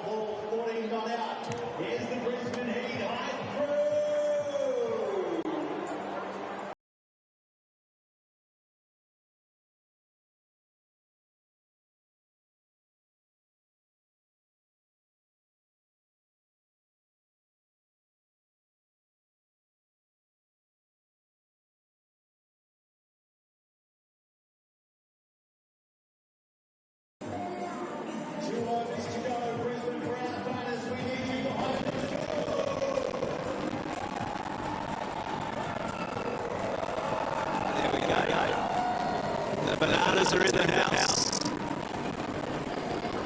Always find a few bananas in a cricket ground this time of year.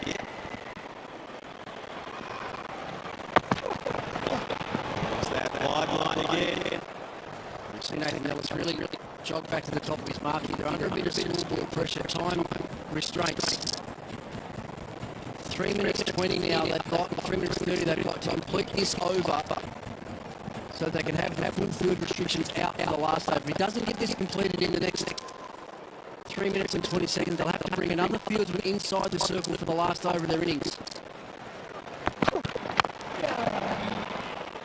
Just giving them nothing, Ellis. Yeah, it's been a good all-round effort, actually. And just looking at this crowd, I'm hearing 25,000 with that time that we talked about. It's a really good atmosphere, good crowd that has turned up. But the way the bowling has gone, they limit the team, the batting unit, to their lowest score at this ground this season. Still doesn't guarantee you that you win the game, but it's been a top-class bowling effort. Off the edge and down to the boundary. They literally will take whatever they can here, the Brisbane Heats.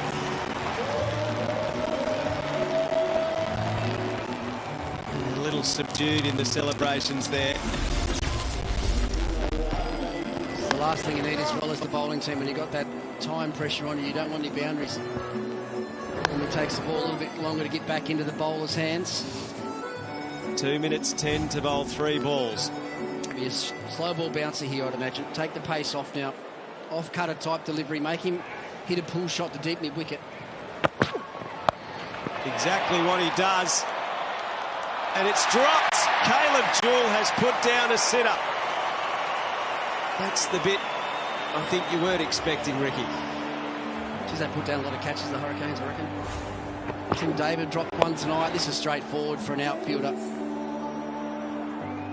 Once again, we see another outfielder go down on his knees quite early. Straight in the breadbasket, in and out.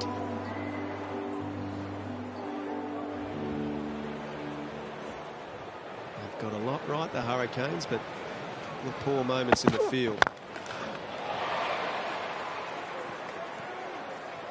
The ball to come in the over. 1:15 on the clock. He might get through here, Nathan Ellis. Should get one delivery in 1:15 quite easily. If not, yeah. we've got a serious problem, Bish. You've seen the IPL. Judasio gets an over in 1:15.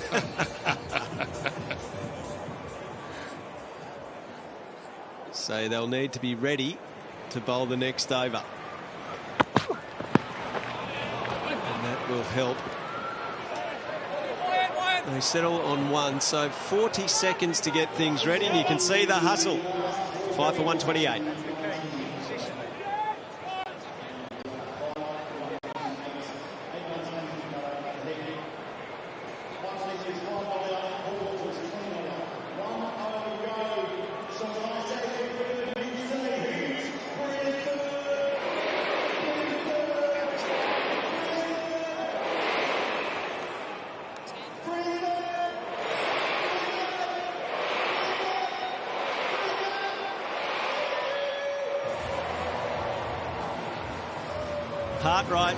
Heart rates are high as the seconds tick down, but they've got there, the Hurricanes. There was a real scramble. Players running in all directions. Jordan getting to the top of his mark and ready to bowl inside the allotted time. Walter on strike, start of the last over. Beautifully bowled again, great execution. Very good line, but the length in that one is spot on. Cannot get underneath that and loft that down the ground. So the options he has now as well, Janice, you talk about him having a few different balls that he can bowl. Last over we saw him bowl 2 slow balls into the wicket when the right-hander was on strike, hitting to the big pocket. Fine legs also back, so he can bowl it. He can bowl a Yorker. He can bowl a leg stump Yorker. Yeah. Exactly. 4 men patrolling the boundary on the leg side.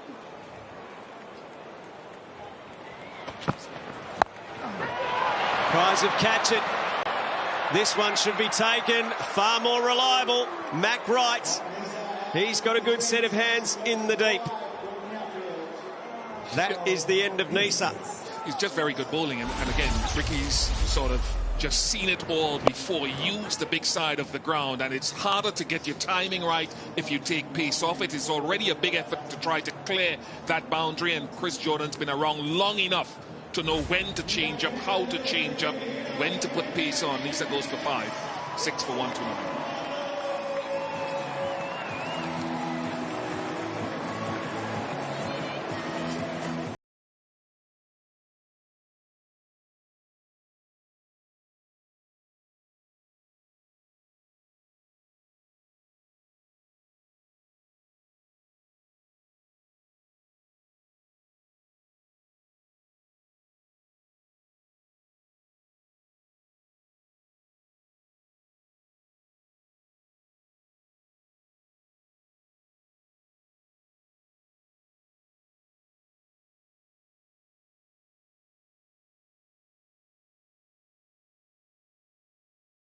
Needed.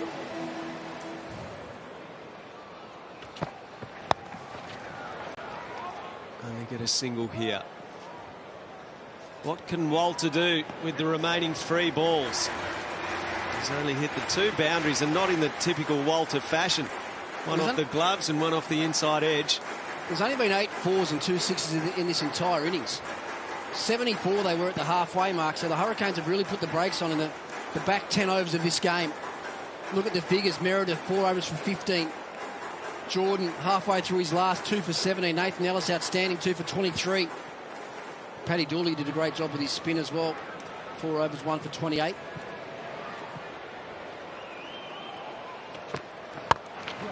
Again, that length from Jordan is giving nothing to Walter.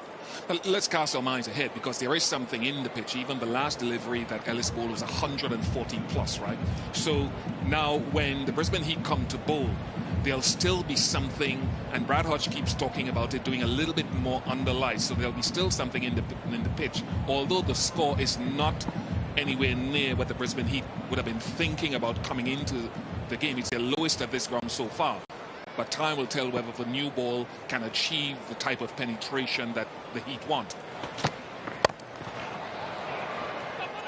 Through the ring, but well done by Hayne. Yeah, it's a good point you make, Bish, because the Brisbane Heat have got a very good fast bowling brigade as well. Michael Neser, in conditions that offer anything, is outstanding. He'll take the new ball. Xavier Bartlett will probably be at the other end. And then I'm not sure if you've seen Spencer Johnson, but he's got a bit about him as well. Yeah. Tall left-arm fast bowler.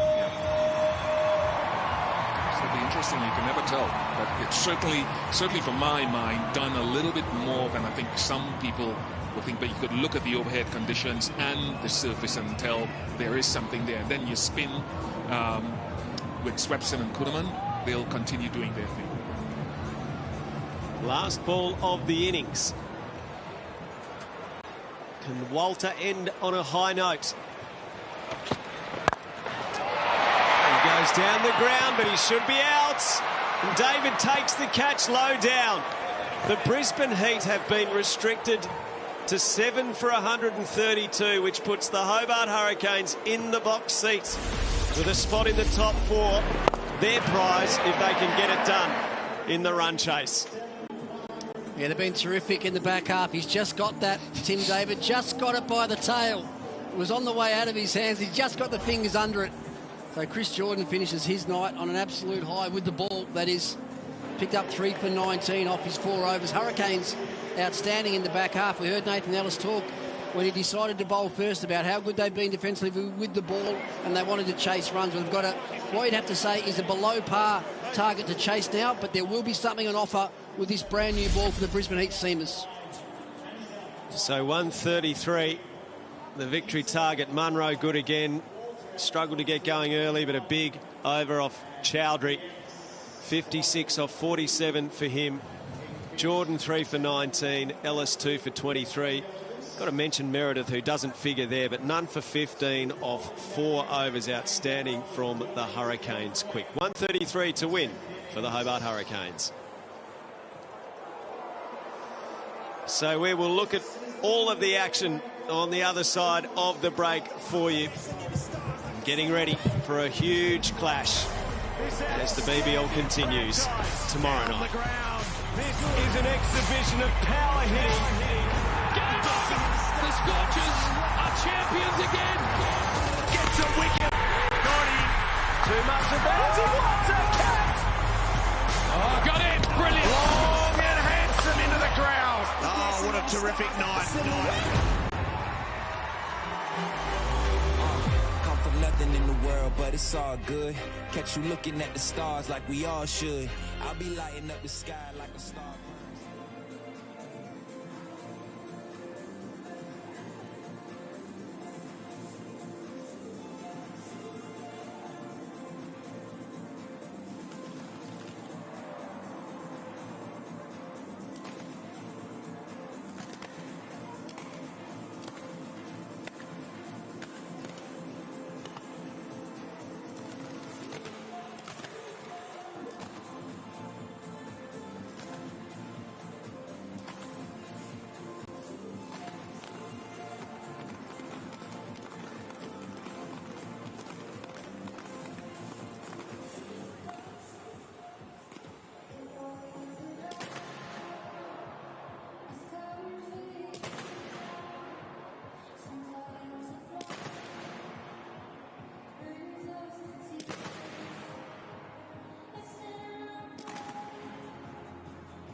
consequences are in your hands.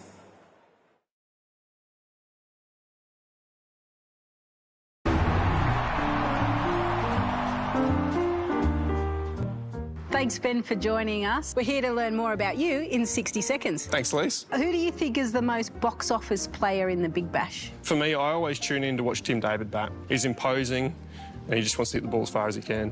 Your favourite Big Bash memory? Chasing the 156 for Brisbane against the Stars at the Gabba with Max Bryan. That was a night where everything just worked in our favour. You've travelled a lot to India over Yep. your time.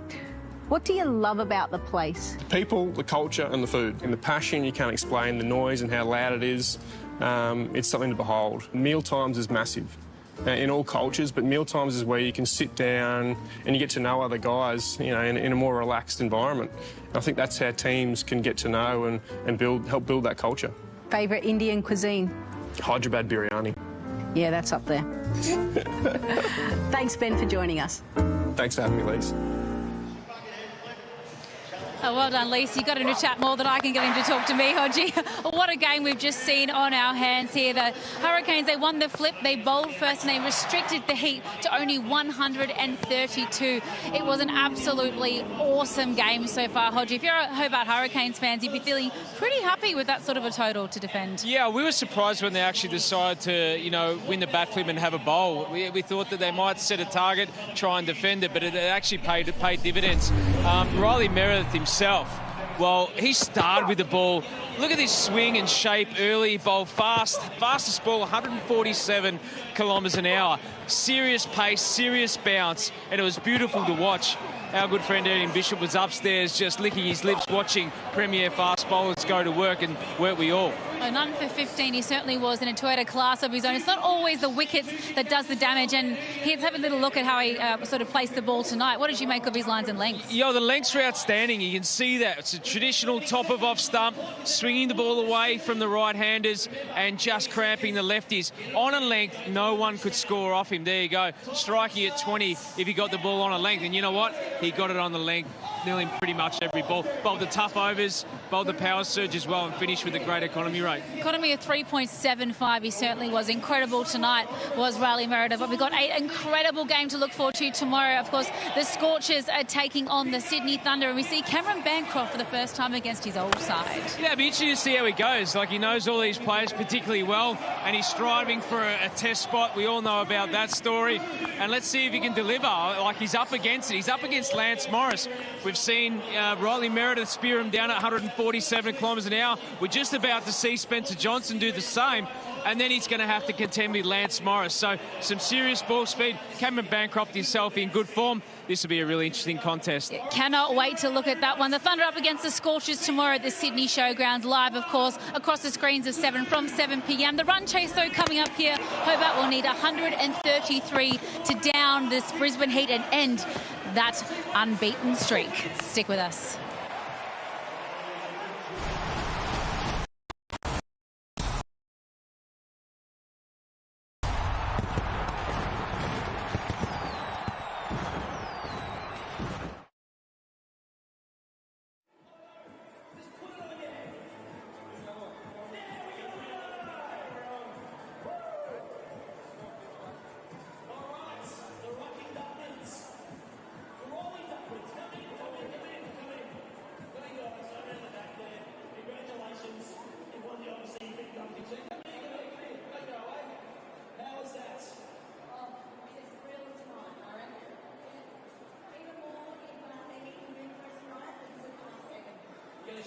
KFC with anyone? Maybe. We'll see. All right, guys. Well, thanks to the KFC. Thanks, guys, for being super troopers. Anyway, we'll see you again on Wednesday night. And we'll KFC back ahead. Thank you.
So the Brisbane Heat looking to keep their unbeaten start to the season intact. They are the only undefeated team in the BBL.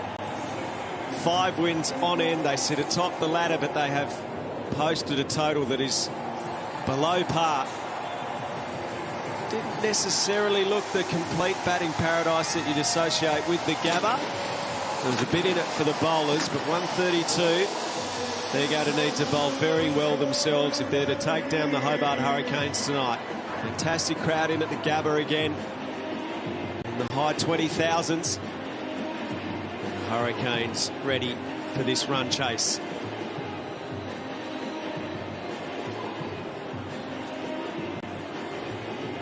They've done half the job, the Hobart Hurricanes. Can they finish it off and find a way into the top 4? And in doing so, inflict the first defeat on the Brisbane Heat this season. 133 is the magic number for the Hobart Hurricanes tonight. Colin Munro was very good with a half-century. He became, by innings, the fastest Heat player to 500 runs in teal. Did it in 14 innings. Brendan McCullum 17 innings.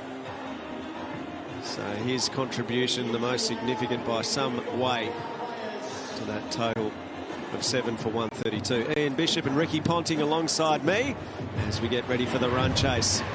What did you think of the pitch, Ricky, and do you feel like the Brisbane Heat will see that there's still an opportunity here? Yeah, there's something in the wicket, that is for sure, and they've got very good new ball bowlers in Nisa, Bartlett and Spencer Johnson. I think they might hold back a bit longer than the Hurricanes did before they go to their spinners. I think they'll attack as much as they can with their quicks. Michael Nice is outstanding with a brand new white kookaburra in his hand, no doubt about it. And he's going to be bowling up front to Caleb Jewell. He's got a good record against Ben McDermott with Michael Nisa. He's picked him up twice for 15 runs in just 14 deliveries. Hence, that's why I think Caleb Jewell is taking the strike. If they are to win, though, the Brisbane Heat, they'll have to create history. The lowest total ever successfully defended here is 140 at the Gabba. Be interested to see how the Hurricanes go about it. So I think with these lower totals, you're better off coming out and being nice and positive early on. Even if you lose a couple of wickets up front, just make sure that scoring rate's always above what's required. There's a little hint of what's to come, perhaps, Ian Bishop. Significant movement off the seam. So if you can say to yourself, maybe in the first couple of overs that I bowl, maybe that same test match line, test match length still has a place sometimes in this format, and because of that movement, an extra slip is going in. There was a solitary slip initially, now you've got 2 slips in there, and that's a good thing.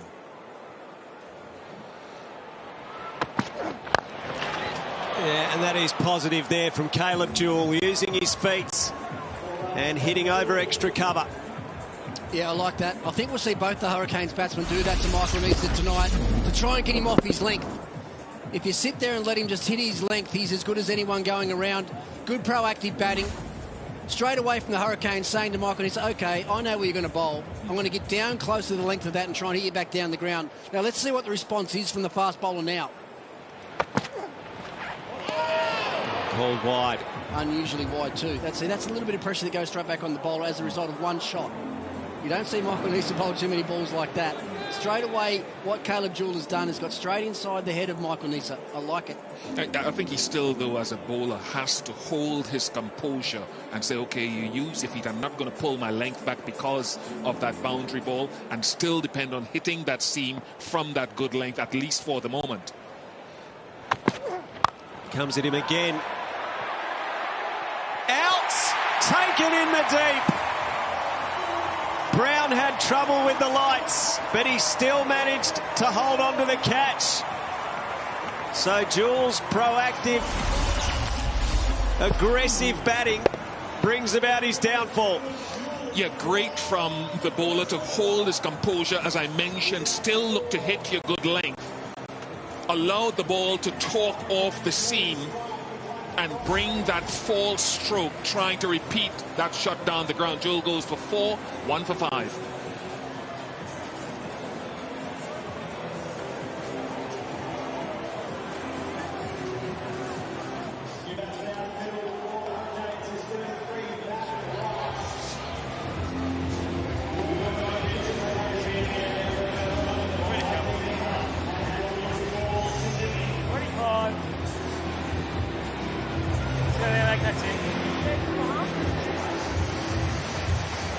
Sit, set up. Mac Wright missed out against the Melbourne Renegades. Prior to that, though, he'd made 130 in 3 knocks, including 63 off 36 against the Renegades in the first match that the two teams played this season. There's something there. There's something on offer. Nice is a genius in these conditions. They got the 2 slips again now. Here's this replay. Look how much this ball seems again. That's left him a long way off the surface, which meant the ball hit the toe end of the bat and not the middle of the bat and flew to deep backward point. That's an interesting position as well, isn't it, Fish? You wind the clock back 5 years ago. In this format of the game, there was never a deep backward point to start. It was always a third man. It's a fielding position that has come into vogue a lot in the last 4 or 5 seasons.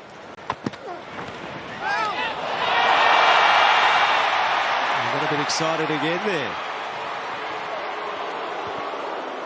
I'm sure that hit something. Well, I thought it hit his trouser or something on the way through to the keeper. It signaled wide, but I thought it clipped the trouser on the way through. Yeah, I would agree with that, Bish. Just looked like it deflected a little bit. It also just heard a little noise through the, I thought anyway, through the stump mic. Seam movement against. Good take by Billings.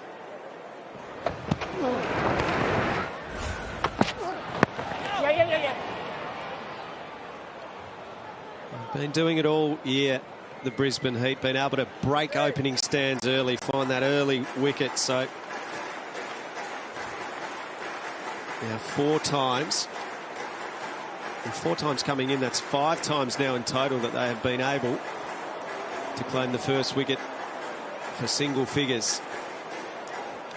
Yeah, I think we just saw there the trouser being clipped and it was still signaled wide.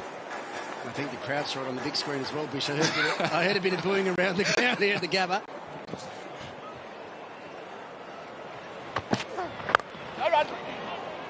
There's a bit of bounce on offer. 1 for 7.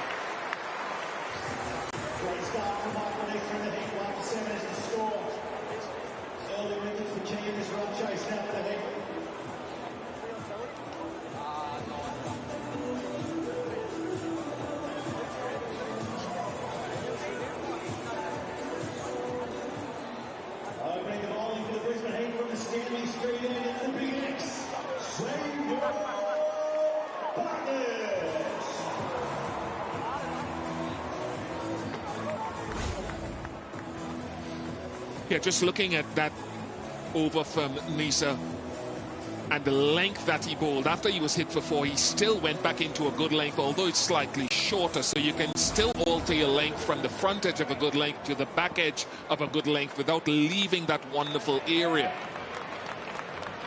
Bartlett. He's had a very good season for the Brisbane Heat with the ball. Second on the wicket takers tally with 10. Daniel Sams with 11. Yeah, traditional outswing bowler, isn't he? Xavier Bartlett presents a nice seam. He's a tall man, gets good shape, late swing. He's one of the reasons, I think, boys, that Michael Nisa hasn't bowled that much in this tournament. He's been very much a go-to with the new ball and even in the surge. Used him more in the surge this season than they have in previous ones. Edged out. Goodbye. Wright dismissed for a duck, and Bartlett's dream season with the ball continues.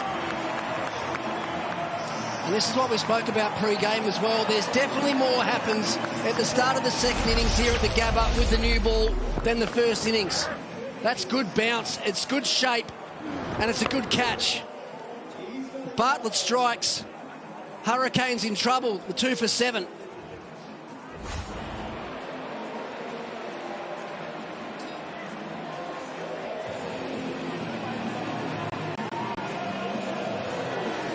See where he was.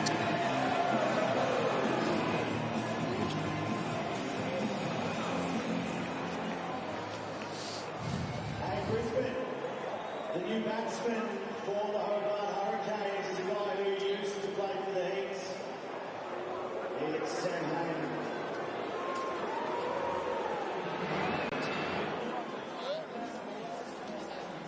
Sam Hain returned to the team against the Renegades and made a half-century.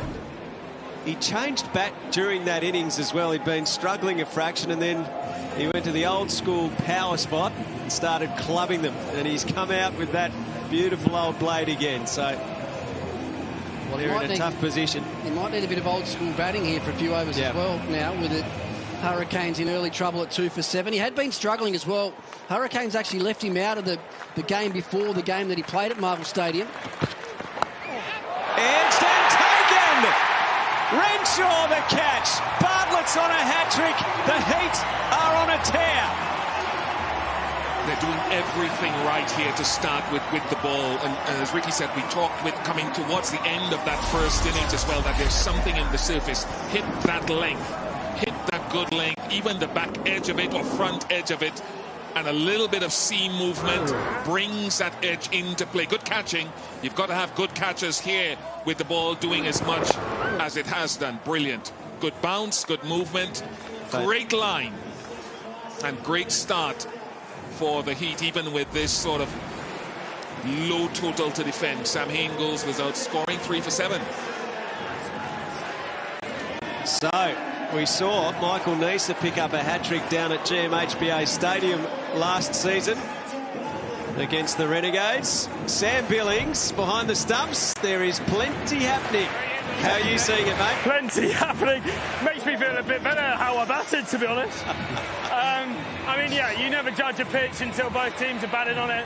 We obviously found it tough. We've been playing well as a side, so yeah, it's understandable that it's pretty tricky out here.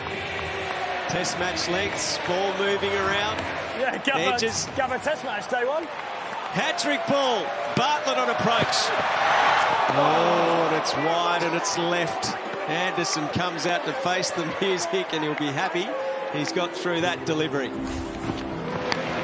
So here we go, Bish. These two deliveries would bring a smile to any fast bowler's face. Yeah, it's what you love. Just work away on a length or just short of a good length. Keep your seam upright and let the ball do the work. If it's a flat surface and the ball isn't doing something, then you've got to have a lot more variation. But as for right now, that test line and test length works.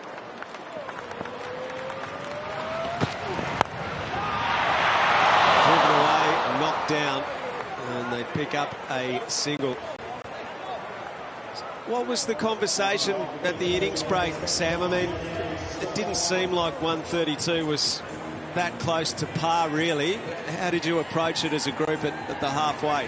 Yeah, we said obviously the ball was still swinging and moving around even when I kind of came in as well. So we said obviously Tim David and Corey in the middle order, if we can kind of expose them early, then there's no reason why we can't really make a dent. And yeah, it's favourable conditions for the bowlers at the moment. Thank you, mate. Hit away in the air. Just a single. 2 wickets and 2 runs off the Bartlett over. He's the leading wicket taker in the BBL, and we saw why. 3 for 9.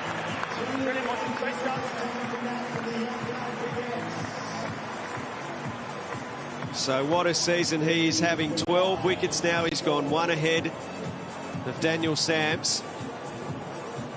He's actually bowled really well to left-handers this season as well. Ricky and Bish and Corey Anderson obviously out there now. Bartlett with 4 wickets in 21 deliveries against the lefties. 12 wickets there, you can see, for the season.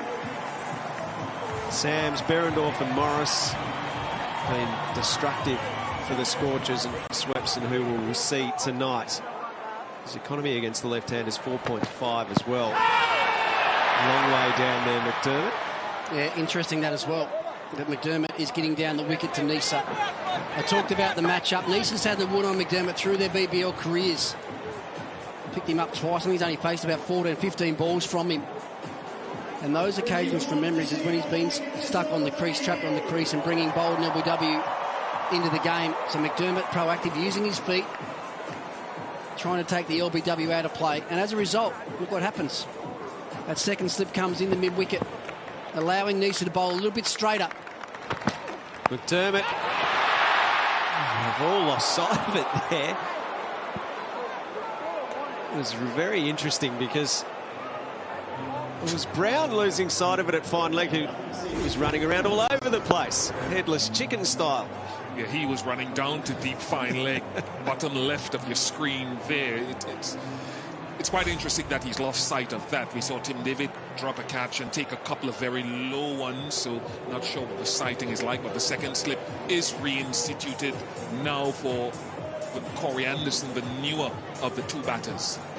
Saying that, as Paul Walter goes into second slip, he could stand at gully and with his wingspan still take care of second.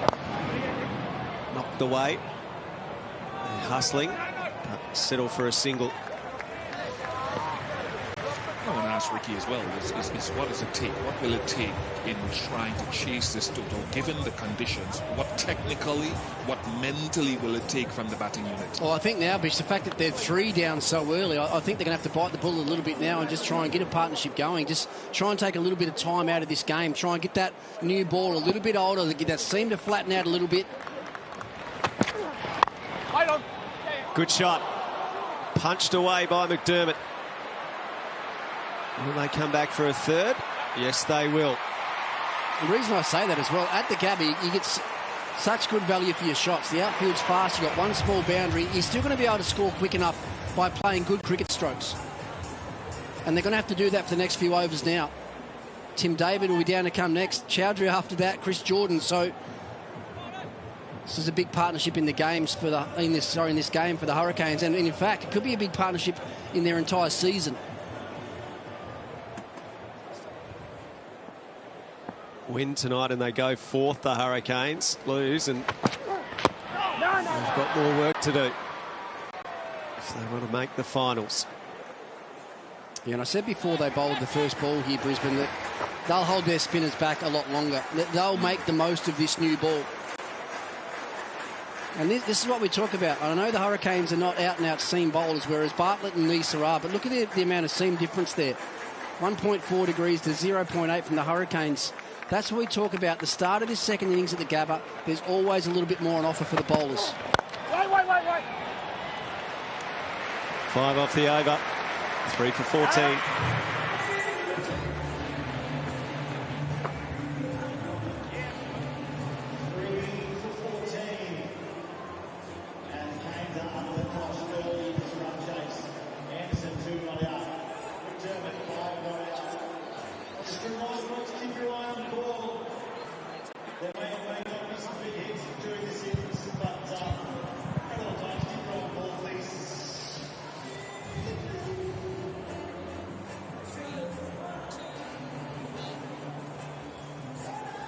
You can feel the tension.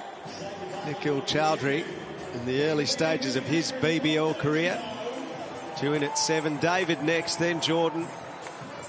And the bowlers, who did so well with the ball, but the top order has been skittled.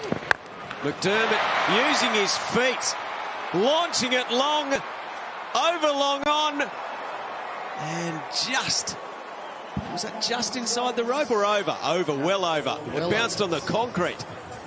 That's a beautiful strike, that. We talked about him wanting to use his feet against this moving ball. This went miles in the air. He held the pose for a long time. He liked it, Ben McDermott.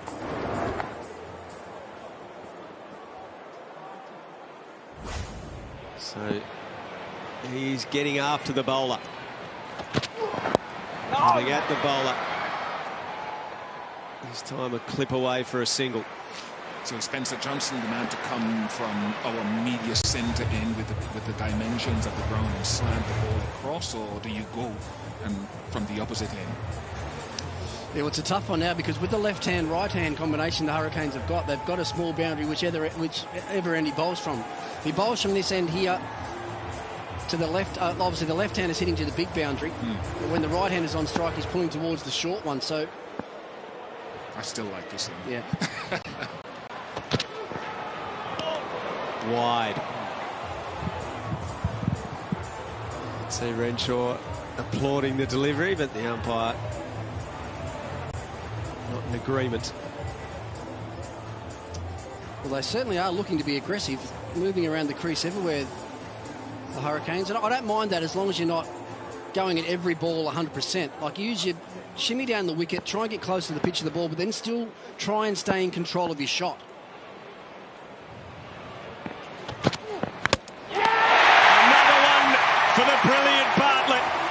He's got 3. And the Hurricanes are in horrible trouble. Well, it's a slog, that, isn't it? That's what that is. That's a front foot down the wicket. It's a slog. It's a build-up of pressure. Just 2 off 6 balls. Yes, it's a short boundary leg side, but your team is 3 for 22. Your team needs you to put your head down and get the job done to drag your team back into the game. They don't need that. Chop onto the stumps, so Corey Anderson goes. Hurricanes 4 for 22.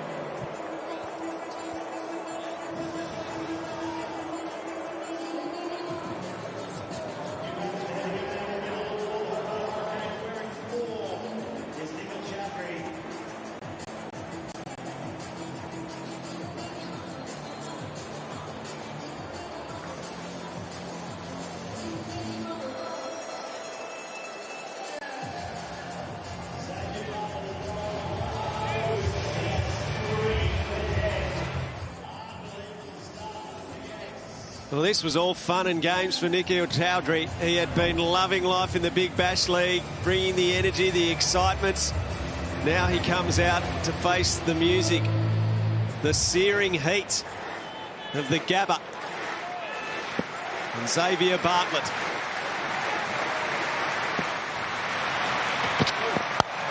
He's not going to mess around by the looks of things. Refusing to be dictated to. Coming back for a third, so Chowdhury's away. That's the 5th left-hander now that Bartlett's picked up this season in 26 deliveries. I think in conditions like these, and I take it there are multiple ways to bat and to play to try to win the game, and one of them is to take the attack to the bowling unit. But it stands like these, you wish you had one of those guys with a red ball technique, a solid red ball technique to negate this early going, move things around, but be solid. Yeah, unfortunately for the Hurricanes, both those guys are already out. That's Matt Wright and Sam Hain are the 2 guys that can sort of play that way. They are both technically quite correct and do normally play that longer sort of game. They're both sort of 80, 90 sort of strike rate guys off their first 8 or 10 deliveries. Well, they didn't get through their first 8 or 10 deliveries today. Matt Wright nicked 1, and Sam Hain nicked 1 first ball. I was kind of looking at a higher level of play, someone who's played it at an international level. Marnus Labuschagne, someone like that maybe. So first time this season 4 wickets have fallen in the power play, 4 for 25.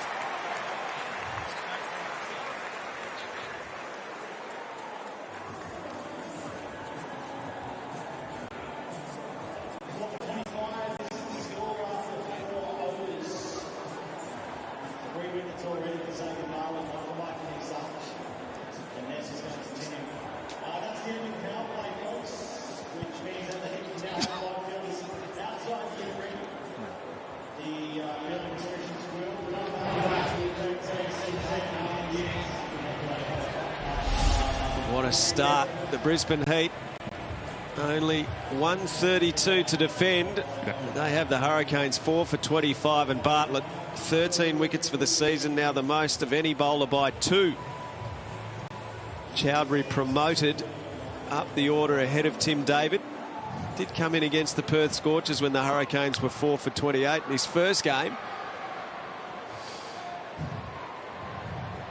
And Nisa getting a 3rd straight over. And beating the outside edge of Chowdhury's bat. He didn't quite cover his off stump there either, Chowdhury. You want to make sure you're doing that against Michael Nisa, because he can beat you on the outside of the bat and hit the top of the stumps. It angled in that. Chowdhury drawn into playing and left him off the seam. I reckon they could go another slip here, actually. They could get 2 catches in there. Chowdhury advances and belts it over the fence for 6. Ignore the scoreboard and play your natural game, son. What a shot. He's got a bit about him, this boy. What about the confidence and courage to do that? That's a courageous shot. It's a big hit too, that. Team's 4 for 25. You got one of the premier fast bowlers in world cricket with a newish ball in your hand. He says, I'm having some of that. Almost beggars belief, but I love the confidence. This is only the second time, Bish, this season Michael Neser will have bowled 3 overs, which is a real surprise. He's such a superb bowler. He hasn't bowled 4 overs in any game. 3 straight here tonight. And the rain is just starting to fall here at the Gabba as well. It's nothing heavy yet. Hopefully won't be.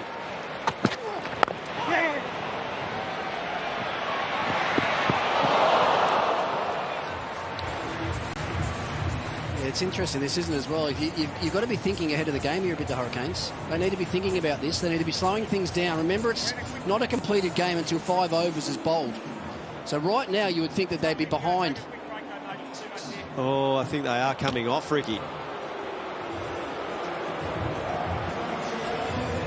So play is going to be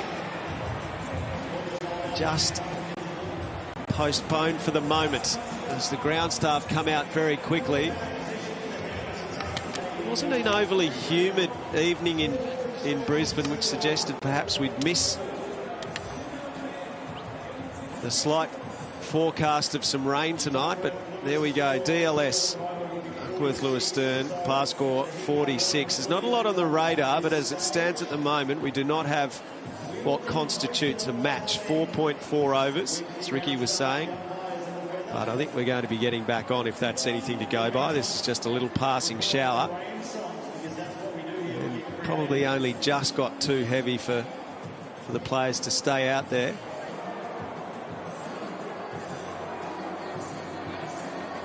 Sam Billings is on the ground, I think. Sam, how are you seeing it, mate? Is it overly wet, just a passing shower, do you think?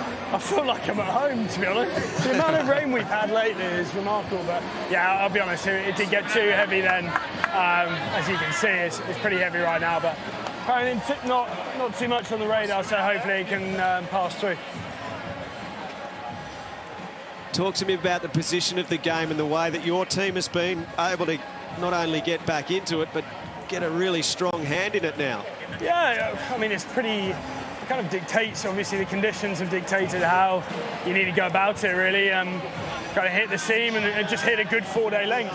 Pretty simple. And the boys, I mean, Nessa and Xavier do so well here in 4-day cricket that, yeah, they're brilliant exponents of those kind of conditions. So great start. There's still a lot of cricket to be played, and obviously we know how they're going to play. They're just going to keep coming hard and chance their arm. Here's Sammy and Bishop here, and on that count where batters are coming hard, it's not a huge total to defend. How long do you hold your composure in terms of keeping an attacking field versus maybe trying to counter the attacking instinct of the batters? Yeah, of course. I feel like they're playing obviously great shots. That we saw that shot from Chowdhury there, amazing shot. But you'd like to think that's kind of a 2 in 10 shot if you hold that length, and if he keeps on doing that, then fair play to him. But for us, keep your catches in. I still think they're in the game until maybe the seam gets too wet and it stops swinging or whatever. But right now, I think it's like you said, both teams are really going to go for the throat and make the best team win. Sam, with the wicket conditions the way they were, do you think you guys might think about holding their spinners back a little bit and attacking more with the quicks? Absolutely, that's what I've said anyway. Yeah, Nessa, I'm guessing, will bowl all 4 straight out through. Xavier will get Spencer in the game with 5 fielders out as well, a little bit of cover with some raw pace. So, yeah, we'll look to obviously do that and then hold the spinner back. Obviously, our spinners have been world-class this tournament so far, but like you said, kind of conditions have dictated how we're going to go about it. You've got a fair army behind you, Sam, as well. 27,124 in the house again tonight. The atmosphere at these heat games is something that we can all really enjoy. Phenomenal, yeah. I think I heard a lot about the kind of Queensland support and how partisan they are, and I absolutely have experienced that. They love their NRL here as well, but their cricket, everyone said as soon as the Heat get on a roll, then the atmosphere here just gets better and better, and yeah, they haven't kind of disappointed at all. So it's amazing. It's an amazing place to play cricket, and yeah, very, very lucky. It's kind of just got to soak it up as much as possible. We'll get away from the cricket for a second. Your other great passion in life is golf. I heard you might have caught up with one of our finest last week. Yeah, unbelievable. Yeah, it was 2 days ago. Renner's managed to sort it out that myself, Nathan McSweeney and himself played with Cameron Smith. And I think, like all of us, any sport where you get up close and personal and see people at their best, the very best do it, you have a real newfound appreciation. I mean, the skill level on show was amazing. He shot 8 under at Royal Queensland with his eyes shut, and probably left 3 out there and didn't even win. Renner's managed to win. We played some road game, and we haven't heard the end of that from Renner's winning that. So I had to buy lunch. Nathan and I lost. So. But amazing. Yeah, real appreciation, and what a great guy as well. So. Very lucky. Obviously loves his Brisbane Heat, mate, because he's sitting up in the grandstand again tonight. What was that, sorry? I said he obviously loves the Brisbane Heat boys. He's up in the grandstand again tonight with his Brisbane Heat cap on. He did warn us. He said he's got a day off on Sunday and he's going to enjoy it. So, yeah, good on him. He's such a normal guy. Everyone had said that, but to kind of spend 4 hours just chewing the fat with him, and yeah, just a normal bloke who's obviously very good at golf and a very rich man now. So, yeah, world class. So really enjoyable. He's keeping his refreshments up too, nice and hydrated there, and fantastic to see him with his recently confirmed fiancée, Chanel, watching on as well. So, yeah, what a champion, British Open champion, fantastic ambassador for Australian golf, big cricket fan, big Brisbane Broncos fan, Queenslander through and through. Thanks, Sam. Hopefully you'll be back out there very shortly as this rain looks like it's easing. No worries. Thanks, guys. All right, the wickets so far, and there has been a lot happening. The Hobart Hurricanes only chasing 133, but Bish mentioned it early. Test match line and length was going to be effective on this surface. Jewell was trying to play the role of aggressor, but came unstuck. Yeah, that's a good ball there from Xavier Bartlett to Mac Wright. That one left Sam Hain as well. Bit of leg cut, bit of extra bounce, squared up and nicked it. And that's just a cross-bat slog. His team needed more from him than that, Corey Anderson. It wasn't the time or the moment to play that, and chopped it back onto his stumps. The Hurricanes end up 4 for 32 at the rain break. So coming up tomorrow night in the BBL, the Sydney Thunder, they are crying out for a win. The Perth Scorchers, they win for fun. That is BBL action coming your way tomorrow night. The Scorchers are champions again. Gets a wicket. Not in. Too much about it. Oh, got it. Brilliant. Long and handsome into the ground. Oh, what a terrific night.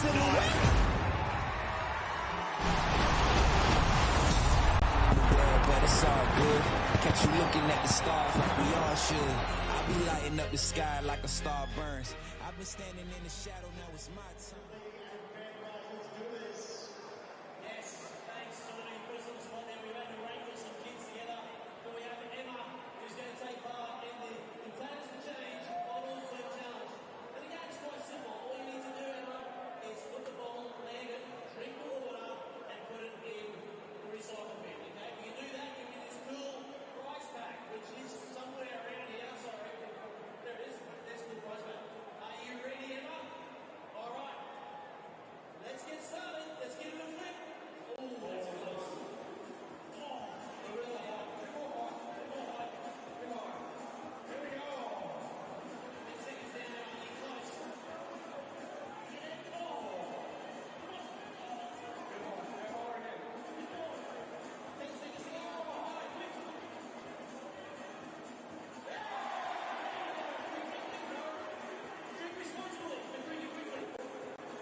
Good to have some lookalike cam action. We got it on the big screen now. Open up. Pajamas are in the house. They were in fine form last week. In the regular league match, they're in fine form again this evening. The Bananas. Looks like they've had a very good start to the year. Chris Brown is here as well. Lookalike cam for the big handsome. You the more like Spencer Johnson, actually. Good to have you, Chris. Thanks for coming out to the holidays. Very handsome, isn't he? Good respect. So free.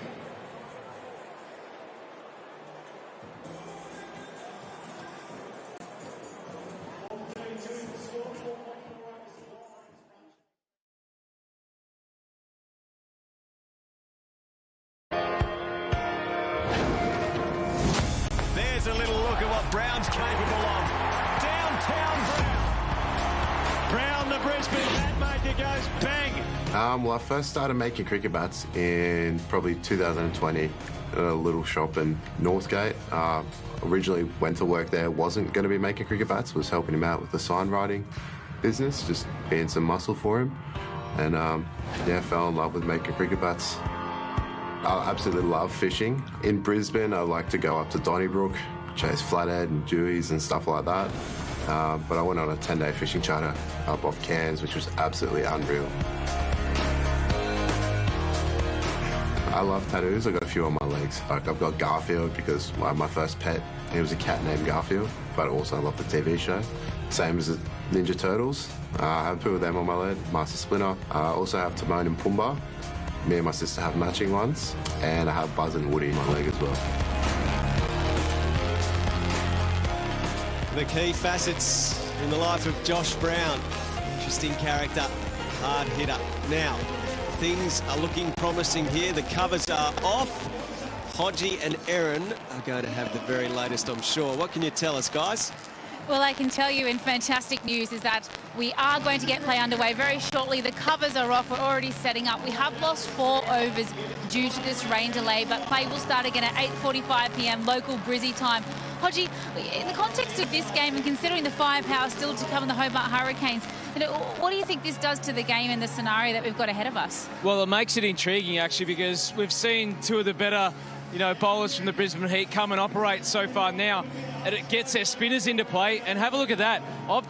You can't quite see it clearly, but this is super wet out here. So Kuhnemann, Swepson, it's going to be very difficult for them to hold the ball and spin it. So expect the ball to fly off the bat just after this break, and I think it'll suit the Hobart Hurricanes straight out of the break.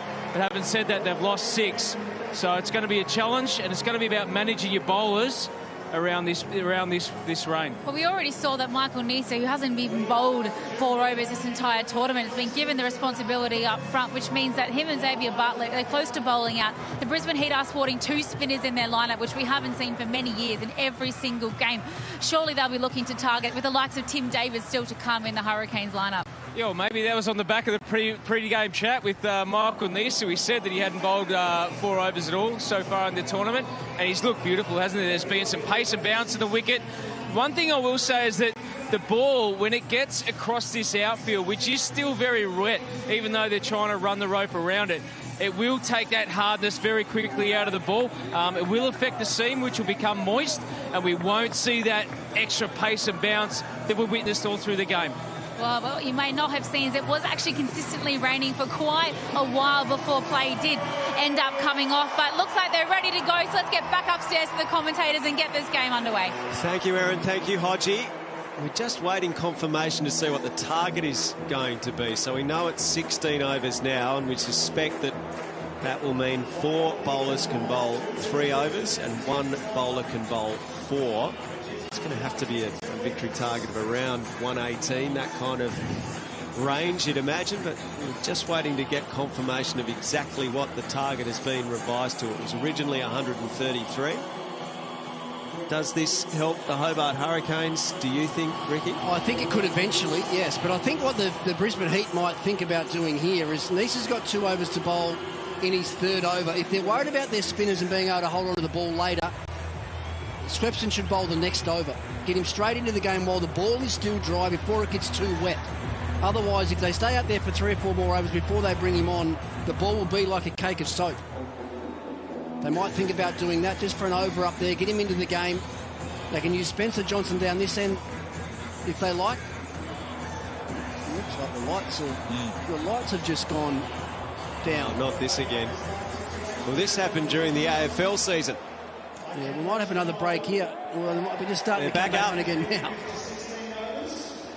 Whoever's on the treadmill's just started pedalling a little harder on the bike. Victory target confirmed at 118. So 118 required for the Hobart Hurricanes to win this match. We have full Lux. The lights in complete operation again. Nisa. McDermott leaves. Coming at the bowler again and then electing to leave. One to come in the 5th over. There was a significant amount of movement, though, even though he left it. When it actually passed the batter, look at how far down the leg side that Sam Billings eventually takes it.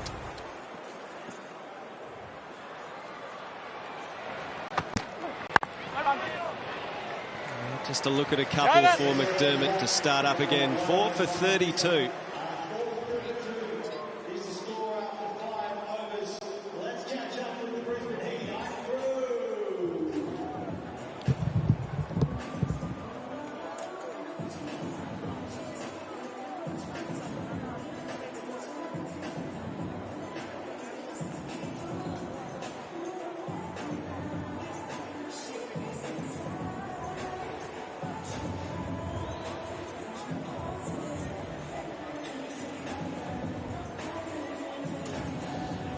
A brief rain delay at the Gabba has resulted in this run chase being cut back to 16 overs, and the victory target for the Hobart Hurricanes is now 118. They bowled beautifully earlier, kept the heat to 7 for 132.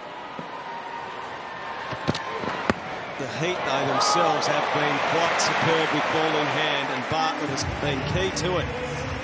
So he's at the start of his 3rd over. 3 for 13 for Xavier Bartlett. I think the other aspect to boundary hitting, which is a big part of T20 cricket, is to be able, when there's not a boundary ball, and the best teams in the world do it well, especially in conditions like these, is to be able to get the ball, if it's back of a length, into a gap, turn the strike over, get the ball into the outfield, and get it moist. Comes to the track. Chowdhury's going to entertain, I think. 20 dot balls, now 21 dot balls. Of 32 in the innings, Bish, so that is something they haven't been able to do very effectively, the Hurricanes. Yeah, it's tough, and as Brad Hodge joins us here replacing Ricky Ponting, my mind goes back to a game in Geelong last year where the Heat batted first on a pitch that did a lot. They got 137 for 8 and reduced, at the time, the Renegades, who was the opposition, to 9 for 4 before Aaron Finch, 31 from 43, and Dre Russ, 57 from 47, won the game. Yeah, remember that. They want 2 here, but they won't get them. Well, maybe they will. Yeah, good running. Field. Yeah, that was a really interesting contrast, wasn't it? There was some experience with Aaron Finch, who just sort of nullified the new ball, and they were in all sorts of trouble, and his experience came through. And then, well, Dre Russ at the other end just decided that he was going to plant Michael Nisa out of the stadium, and he got him.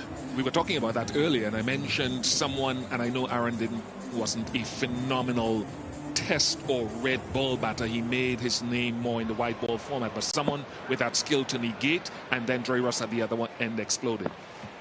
It's a nice shot for a single.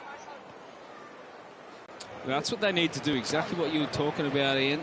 Get the ball into the outfield. You can still see the tire marks where they've tried to get the rope around. It was awfully wet just on the outskirts of the field here. So any sort of shot that goes to the boundary is going to get that Kookaburra wet, deteriorate that seam, and it's going to play right into the hands of the Hobart Hurricanes. It's a little welcome break for them, actually, just to reset and reassess. McDermott goes through for a quick single. It's been sensible batting so far since the resumption. Spencer Johnson, I want to see Spencer Johnson into the attack, and My preference for him would be to come on at the opposite end from where Bartlett is operating now. Not that he's going to use the big side of the field as much as the team's defending in the first innings. He still looked to bowl attackingly, but I'd like to see him into the attack. Yeah, it's a point you make, Ian, that most of the Premier quicks always operate from this end, whether it be in Test cricket, Sheffield Shield cricket. They always prefer this commentary side end. Ultra Street side. It's pretty well placed from Chowdhury. Thinking too, McDermott doesn't want a piece of it. 5 off the over, 4 for 37.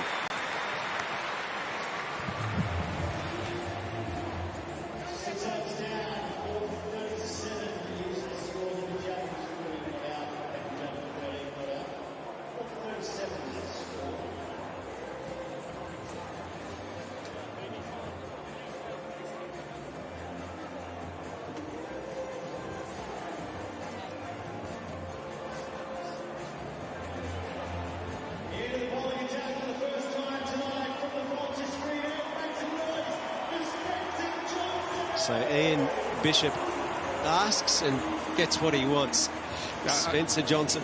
My mind was going to what Brad Hodge said there. So that was my problem when I played here in international cricket. I bowled from the wrong end. That was it? It took me about 25 years and up to today to realise I should have gone the opposite end. Who was skipper at the time? Viv Richards, was it? No, can't blame the captain. No?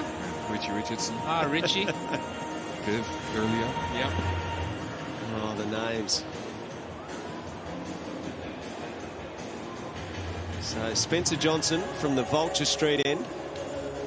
Well, I'll tell you why, Bish. It always feels like you're running up a slight hill from that side, whereas the Vulture Street, you feel like you're coming downwind.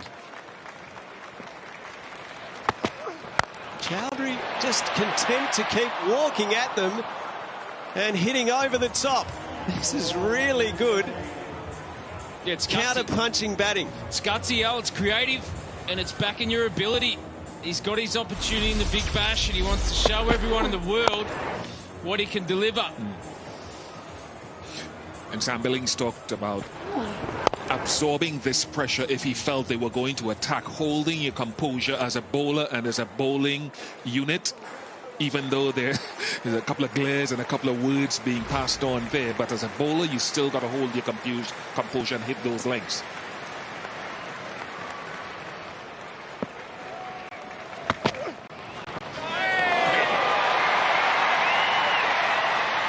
Billings is appealing. He feels there was something on that, but no one else is coming to the party.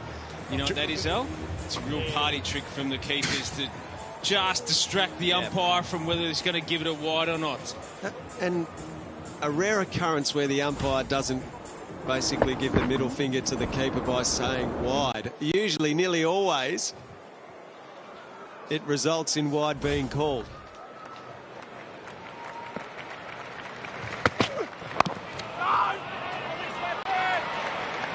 Drinks will be taken after 8 overs, given the reduction to 16, and there will be 1 power surge over for the Hobart Hurricanes, just the 1 power surge over.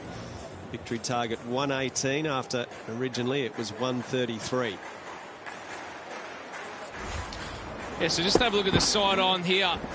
Short, well, that's the 6 actually. No, that's the one that's gone over for 4.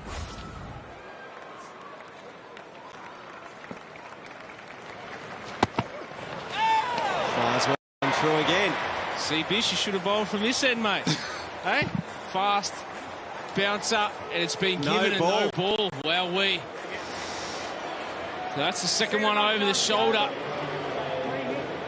Free hit for the Hobart Hurricanes. You could hear the umpire saying first warning there as well to Spencer Johnson. It looks like that little chat, that lofted shot down the ground, and the few words that had been passed just forced him to lose his focus for a moment. Chowdhury hits hard, but straight to McSweeney at deep cover. He's strong through that area. When he first came on for his first game, he was particularly aggressive, giving himself some room and access in the offside. It was quite of a contrast to every other player that usually goes the other way and tries to slog it towards the onside. Well, Chowdhury went the other way. Really good batting. Tell you what, this is fast from Spencer Johnson. 142, that delivery. Plenty of pace and bounce and carrying this surface.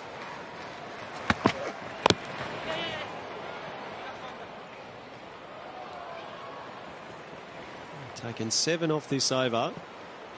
Run rate required is 8.07. And a partnership of 22 off 21 is adding just a little bit of stability to what was a dire position for the Hurricanes.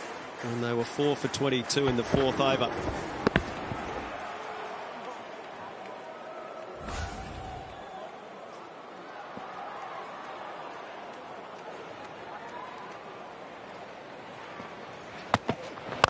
Chowdhury's enjoying the battle.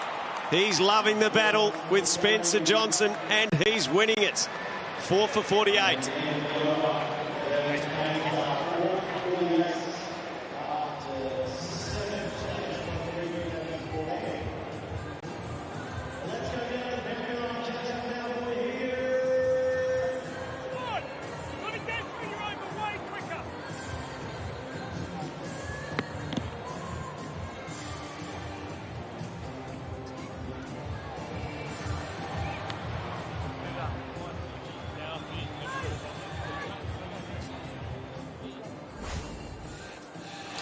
Yeah, last boundary of the over and a little bit of chatter still. And it's a good indication of Chowdhury's character. He's not going to take a backward step from anyone.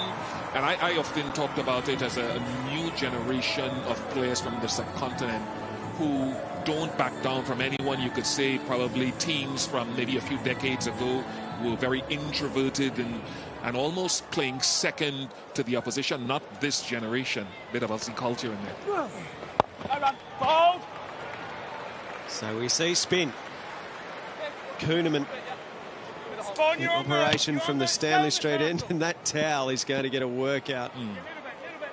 Yeah, he's been economical, Kuhnemann, through the tournament. It's been very good. Economy of 5.76 through this tournament. That's excellent for a finger spinner. And what's been impressive, Bish, is the length. The length has been critical for Kuhnemann, and he's probably just testing to see whether Mitchell Swepson can hold this ball, if the finger spinner can bowl it as well. So it's difficult to bowl wrist spin, trying to spin that wet ball out of the hand. So Kuhnemann, with probably a little bit more control, brought into the attack early.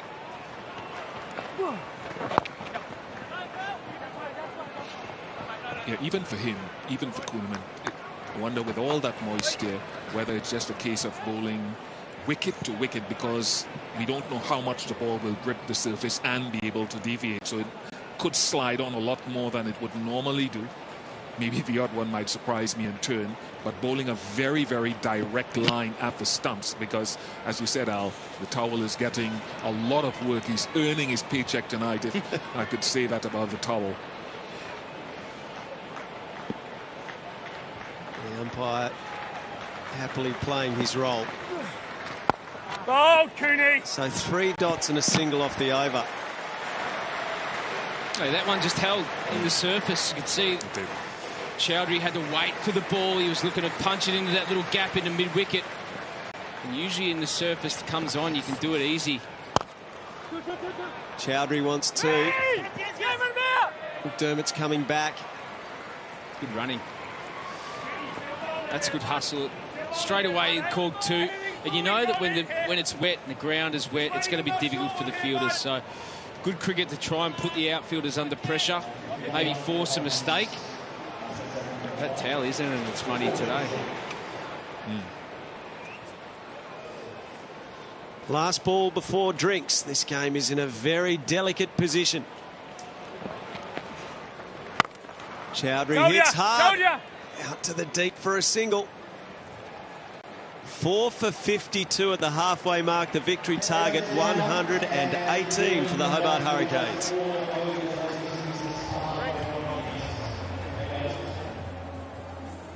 Just a reminder, the innings will be 16 overs long and the score required is 118 for the win for the Hurricanes. Right now, though, we are going to catch up with our Brisbane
All right, it hasn't quite reached Marlon Samuel, Shane Warne sort of areas, but there's a little bit simmering between these two, Spencer Johnson and Nikhil Chowdhury. Chowdhury's dispatched him a couple of times and had a bit to say about it. Johnson no-balled for 2 bounces in the over, above shoulder height. Keep that battle going, I reckon. No, it's game one. Like entertainment. That's the serious nature of the BBL this year, particularly with the 10 games. Like, it brings heat into the game, it brings competitive nature, and you've got a tall, fast bowler that's bowling 145 kilometres an hour, getting smashed down the ground. He doesn't want to know about that. What's he do? Bowl a couple of bumpers, tries to knock his head off and try again. It's great stuff, great cricket. He's dominated the newest IPL acquisition, hasn't he? So maybe that takes him a step closer to fulfilling that sort of dream. Paul Walter into the attack. It's hard not to notice the way he's gone about this innings, Chowdhury. He's sort of played with an approach that belied the circumstances. Serious pressure on the Hurricanes, and he has played with a freedom and aggression, brought this counter-attacking approach. I think it's been in his mindset since he got an opportunity in the BBL. That's how he started, and he's continued on, and that's how he's going to play. It's been good to watch. Down the leg side, will be called wide. I always find with those sorts of things, Al and Brad, the player wants to play a certain way. But how much credit, and I'm not saying the game is done, I'm not saying the innings is completed, there's still a lot of work to do, but over the course of a season, how much credit do management get for saying to that guy, we give you the freedom to play as you want? Nicely cut away. Yeah, that's a key part of it all, isn't it? Knowing that you have the freedom, being clear of mind, not worrying about the outcome if you do get dismissed. Because it's high risk. Yeah. And with high risk, you're going to fail however many times. And if you don't get sent to the back of the class when it happens, if they back you and they say, we understand what you're trying to do there, we back you to continue to play that way. Yeah, it's a good point, Bish. It's I guess as a player, it's that moment when those rash shots or poor thoughts start to become an excuse where you go, well, that's the way I play. That's when, as a coaching staff, you sort of step up and analyse and go, okay, well, was it reckless? Was it careless? Like, what he's done so far has actually been quite calculated, smart, inventive and creative with a good thought process. McDermott down the ground, hasn't got hold of this. Nisa comes around and McDermott will go. The Heat needed a breakthrough. And McDermott's has been dismissed and the partnership broken. And it's those sort of dismissals you look back in the dressing room and go, well, it's a new bowler on. I haven't faced him before. He's got a number of variations and tricks, and he's taken a handful of wickets so far this year, Paul Walter. And he's done it again into the attack early. That's a big wicket. McDermott struggled a little bit after the break. Gone for 16. It's 5 for 56.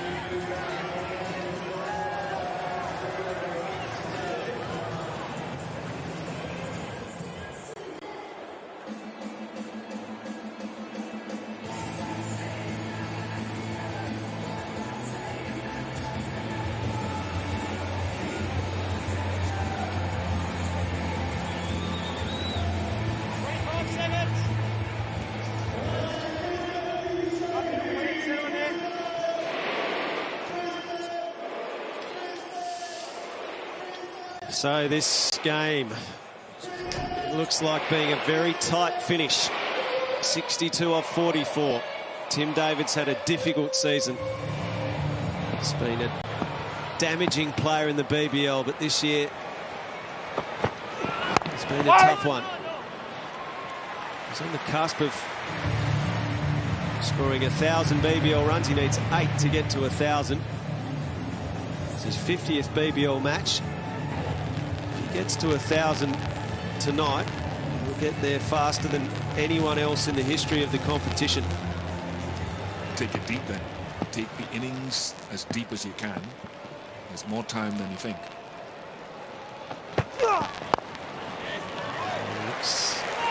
Early sign of intent there, 5 for 56.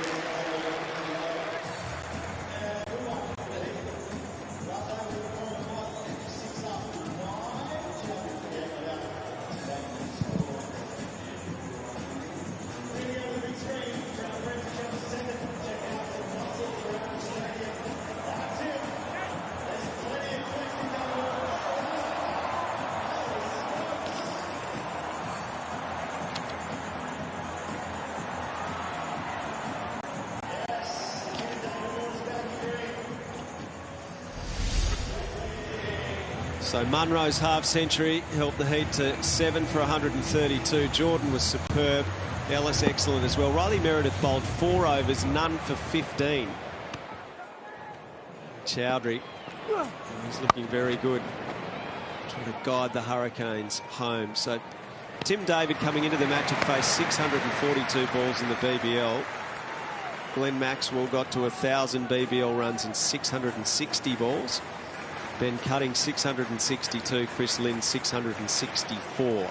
So David has now faced 644. He needs 8 runs to get to 1,000. If you can do it inside 660 balls, he'll eclipse Glenn Maxwell.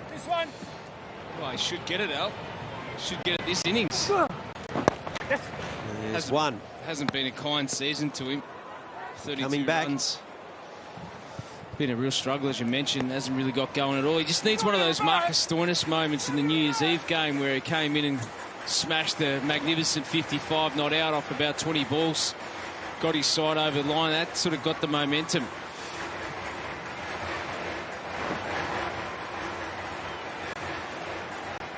Doesn't need to do too much. Chowdhury at the other end is going along nicely. 29 from 22 balls. They only need 8.5 and over. It's not much at all. So just got to get yourself in, get the pace of the surface. Wait. Yeah, I was going to say that, Hodgie. They can't afford to panic here. The game is not gone at all now. 5 for 59, yes, sounds a long way back, but it's only 9 runs and over. We know how quickly Tim David can score at the back end of a game. That's all they should be saying now. Let's just look for 1 boundary and over. Pick up a few singles around that. That keeps us at 7 or 8 runs and over. Sent back Tim David and wisely.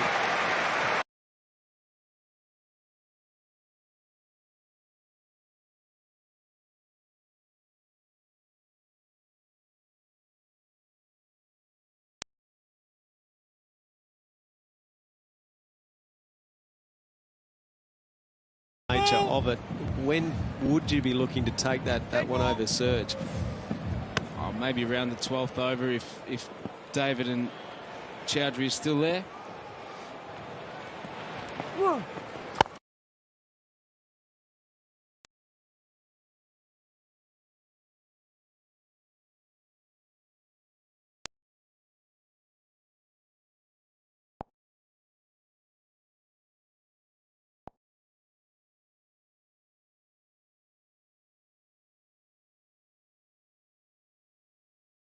Go back to their better bowler for that surge over. It also then makes them hold the spinners back longer.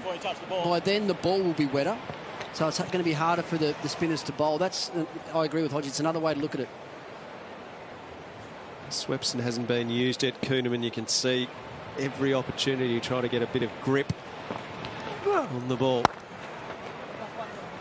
Neatly played by Chowdhury. 5 off the Kuhnemann over. 5 for 61.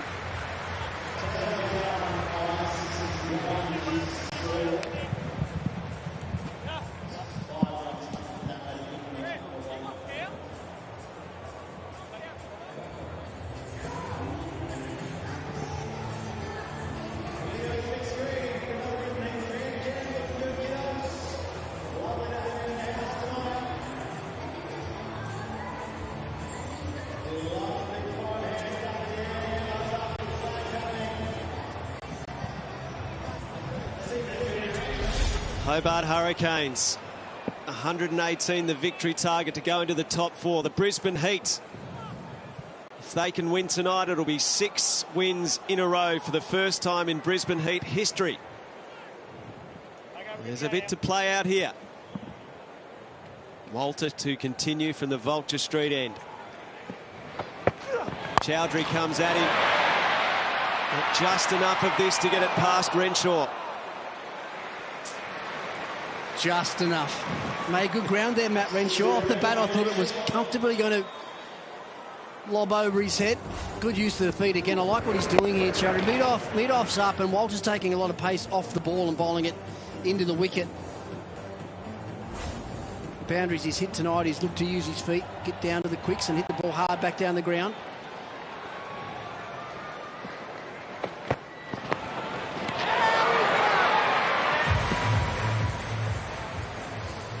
He's been good, Chowdhury. Hasn't missed the middle of the bat tonight, actually, even with the shots that he's played into the gaps for singles. He's timed the ball nicely. Haven't seen Swepson into the attack yet either. Economy rate of 6.8 or 6.3 in the competition this year. Like, that's serious numbers for a leg spinner. Slow ball. Chowdhury was onto it. Gets to the other end. Well, when you factor in that Chowdhury came in with the Hurricanes 4 for 22 and immediately played with a calmness and a positivity, took it back to the Brisbane Heat bowlers. Yeah, just on analysis, I think they should consider the power surge the next over on the back of what Ricky said, and also just this over as well with a change of pace. Run. It's wide of cover. And enough on it to get to the rope. What an important boundary that is. McSweeney's given his all. He's gone under the rope, I think. He actually went under the Toblerone. I've never seen that before. Powerfully struck. He made good yards here, Nathan McSweeney. Puts in the big dive, gets the body weight height down nice and low, and under he goes. Good shot, Tim David. It's just what he needed as well. He needed that boundary early in his innings. Forces a change in the field. Mid-off goes back. Third man comes up. Normally when you see the third man come up as well, it means that there's going to be even less pace on the ball. That was 120 Ks. You might even take a bit more pace off this. Fine leg up. A dot ball. Good reply. David needs 1 run for 1,000 in the BBL. He'll be the fastest player by balls to get there. Hodgie, you talked about you're thinking that the Hurricanes taking the surge the next over. I think they have to wait to the next over from this end. Shorter boundary down the ground and a shorter boundary on the leg side with the 2 right-handers there. David, he has thumped that. A fearsome blow into the top tier. He's decided to put the foot down. 1,000 runs in the BBL, the fastest player by balls to do it, and a memorable shot to bring it up. 5 for 74. What a shot from Tim David. Yeah, he's absolutely murdered that. And we're right behind this. As soon as we saw that ball land right in the slot and the swing arc that Tim David put on it, it made this beautiful cracking sound off the bat. 108 metres, that's a thumping hit. Leather nearly came off the ball. It was hit that hard from David. Look at that swing. So he gets to 1,000 runs in 651 balls, eclipsing Glenn Maxwell 660, Ben Cutting 662 and Chris Lynn 664. Billings likes it, umpire says wide. That was a noise. There was something there that when it went past the batter.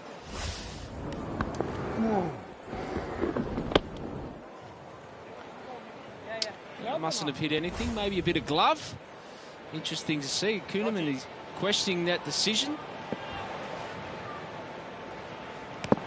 It seems Swepson, if any role, is going to play a very minimal one in this bowling innings with less than 5 overs to go. That could be out. When I saw the first front-on view of it, it looked like I might have touched something. There definitely was a noise, and it was away from everything else. The only thing that got close to it was the inside edge of the bat and his glove. Big challenge these next few balls here for Tim David of this over. I think he's a much better hitter of fast bowling than he is of spin. Down. There we go. He needs to take his medicine here, Ricky. I think he's such a damaging player.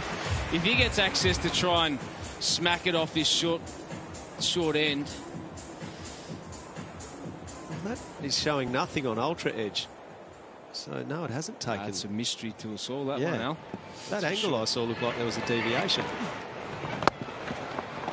That there's good cricket. The old clicky handle theory, I think, on that one. No, actually, yeah, well, technology probably doesn't lie, but I definitely thought it took a little bit of the glove as it went past there. It did look like there was a small deviation, Al, unless my eyes deceive me.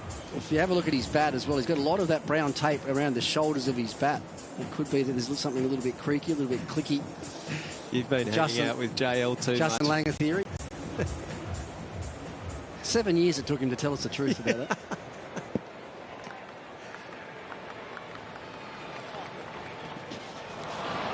He's really finding gripping the ball tough, Kuhnemann. Yeah, and I reckon this might be just to make the umpires think about potentially changing the ball too, trying to get a dry ball. One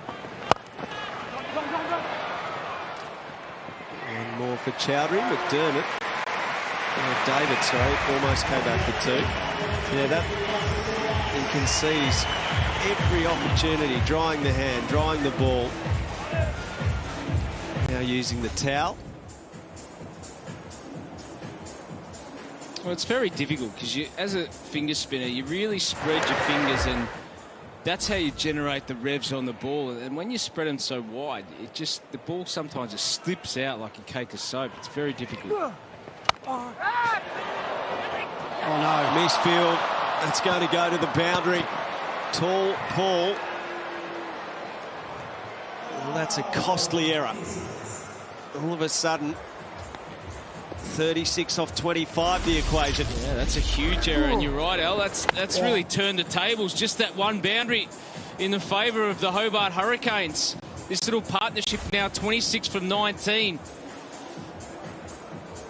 Really starting to see some pressure put on this Brisbane Heat unit. It's a big ball. This is a big ball in the contest. Brisbane Heat need a wicket. Hurricanes can't afford to lose one. There we go. Now it should be the surge. Should be the surge this over. Two right-handers, short boundary to the leg side, 5 for 83.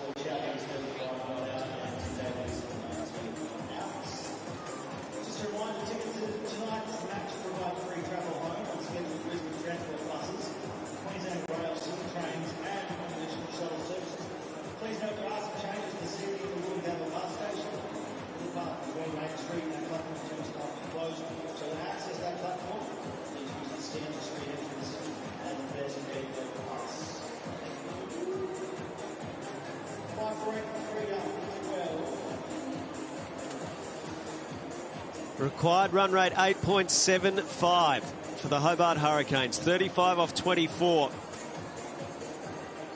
Surely the power surge is coming here. 1 over the power surge this match. The run chase reduced to 16 overs for the Hurricanes. The victory target came down from 133 to 118. I'm not seeing any body language that suggests it is being taken. What's the field doing here, Ricky? Yep, they've put more than 2 out. They have not taken the power surge. Ian Bishop, are you surprised? I was in Ricky's camp where just before I came on air, I was having a discussion about it being taken now, but obviously it's not. They're going to take it a little bit later, still looking to get themselves closer to the target before they look for that big over.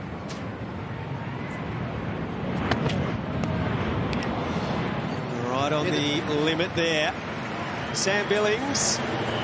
Wow, this is a pretty decent contest we're watching here. How are you feeling about your team's position?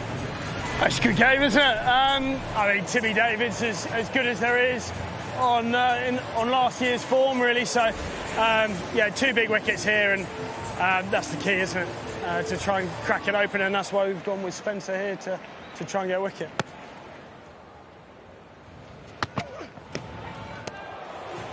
Executed to perfection again. Full wide deliveries from Johnson. Gee, there was a bit of heat earlier between Chowdhury and Spencer Johnson. Could you feel it out there in the middle?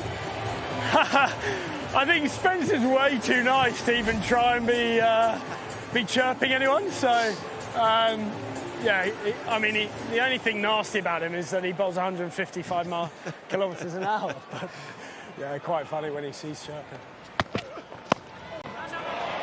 Go, Paulie, go, Paulie. Rapid indeed. That was rapid. Bit more friendly banter this time between David and Johnson. 145, so that was the quickest ball of this over. What do you need to do to win the game, Sam? Like you said, wickets are key now. Chowdhury's played beautifully. A little bit of luck. Obviously, got his pitching wedge out on a couple, but yeah, a couple of wickets here and cracks it right open.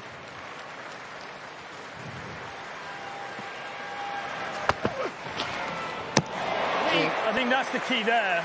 As soon as we've gone full, like Paul obviously went full twice, got hit for 2 boundaries. So it's just having the courage on wickets like this as a bowling unit just to keep holding your length, because they've been the hardest to hit all night consistently. So take some courage, because you kind of, as soon as you're under the pump, you go into your defensive skills. But tonight it's just about top of that stump's length. Appreciate it, Sam. Thank you. Cheers, guys.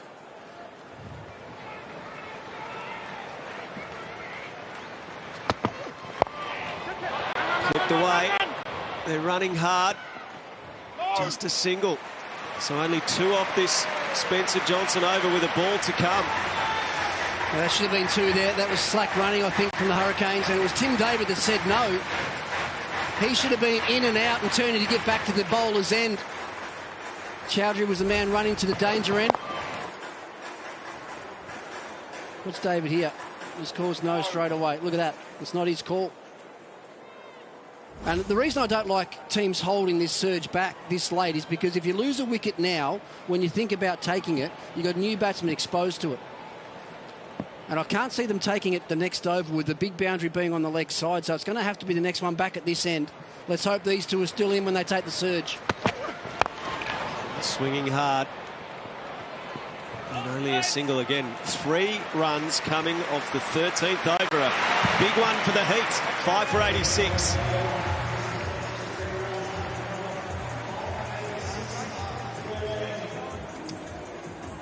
They're going to take it now. You watch. I'll take it now.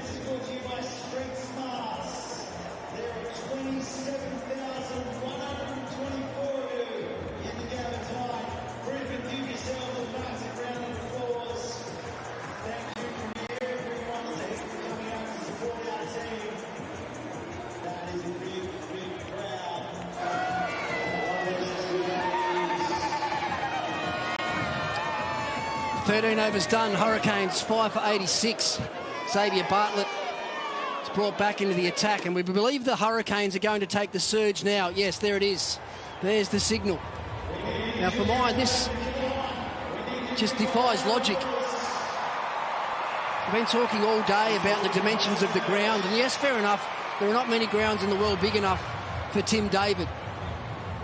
But it's a huge hit square of the wicket leg side. Bartlett will run and he'll bang the ball halfway down. He'll have little pace on it and tempt David to try and clear the deep mid fence. Full toss, not what he planned, and David is able to open up and hit out through cover for 4. Just has a little glance as well to the square leg umpire just to check if that was close to being above waist high.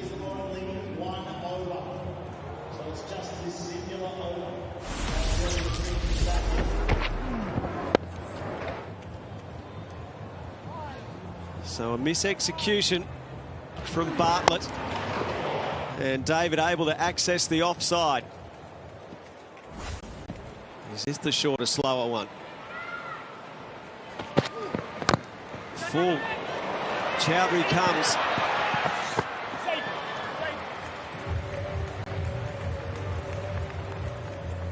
Perhaps the feeling is that David hitting to the short boundary, he doesn't care where the fielders are. Yeah, what's going to be important here as well, based on the two fielders being leg side to the two right-handed batters, is if they do like David did, they try to get themselves outside leg stump to try to hit the ball down the ground or through or over the offside, which also signals what the bowler should be trying to do. Chowdhury, he goes over the top of where second slip would be and down to Brad Hodge on the third man boundary. But you could see there as well, I mean, it's typical though of Chowdhury, who's batted this way, tailing outside leg stump to try to open up that offside, whether it's full or whether it's short. That's his natural go-to shot, but it is the ideal plan. Clean, Hodgie. As good as I've seen him feel. Ever. There we go, there we go. Yes, Dave. Brilliant save. Yeah, you saw Sam Billings after the second ball of this over actually ran down to Xavier Bartlett and had a chat to him about potentially the line he has to bowl. That was slow, it was a Yorker and was almost outside leg stump, making it as hard as possible for the Hurricanes batsman to hit the ball on the offside. Michael Nisa just got up a little bit gingerly then as well. He's still got an over up his sleeve to bowl. They'll need him in the death. That was perilously close. Knocked down by Spencer Johnson. Chowdhury's got his highest score in the BBL tonight. Could it be a match-winning hand? David trying to help that round the corner. Johnson almost had it within reach. So you go to the left arm seamer again, one of them. So I think perhaps Johnson again for the next over.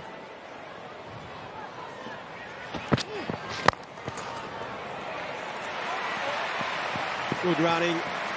Excellent over for the Hurricanes. 12 off at 5 for 98. 20 off 12. The fans will be feeling nervous, but there's a genuine excitement. Not David Warner's baggy green there, was it? On that young fella. That was quite the storyline around an amazing week at the SCG all round. The kids have so much fun at the BBL. They've packed them in again tonight. Over 27,000 at the Gabba. And this game is going to a thrilling climax, it appears. I think the umpiring here has to be spot on as well, because that wide line Yorker is going to come into play a lot with the big side offside. So the judgment of the umpire has to be spot on, not give anything away or make the wrong call. It's straight down the ground. Nikhil Chowdhury is looking right at home as a professional cricketer. I think they've been a bit slow learning here, actually, the Brisbane Heat. That's about the only shot he's looked to play all night. Hit straight down the ground against the fast bowlers. They've got a regulation fine leg in place. Bring him up, leave your deep square leg out, put your mid off back. Give yourself some protection if that's where you want to bowl. Now, the fact that that one's gone down the ground, this one has to be short. He now has to try and use the men on the leg side, the fine leg and the deep square. Spencer Johnson aborts. The pressure is everywhere here. The Hurricanes have a spot in the top four at stake if they can win tonight. The Heat looking to make it a club record 6 wins on end. High on the bat, luckily for Chowdhury. Shy the stumps, he dives, it misses. That would have been tight too, I reckon. Just looked to be labouring a little bit there, did Chowdhury. Might be a change of bat here. High on the splice. Normally that sort of pace hits so high on the bat. Might be gloves even. Yeah, I reckon he was out. Direct hit there. I think it's all over. Just thinking, going back to that last over and the almost little rant I went on about the taking of the surge. And if you think about the way that the Hurricanes played every ball that over, they tried to hit everything on the legs on the offside. They went further and further outside leg stump to hit everything on the offside because that's the short boundary.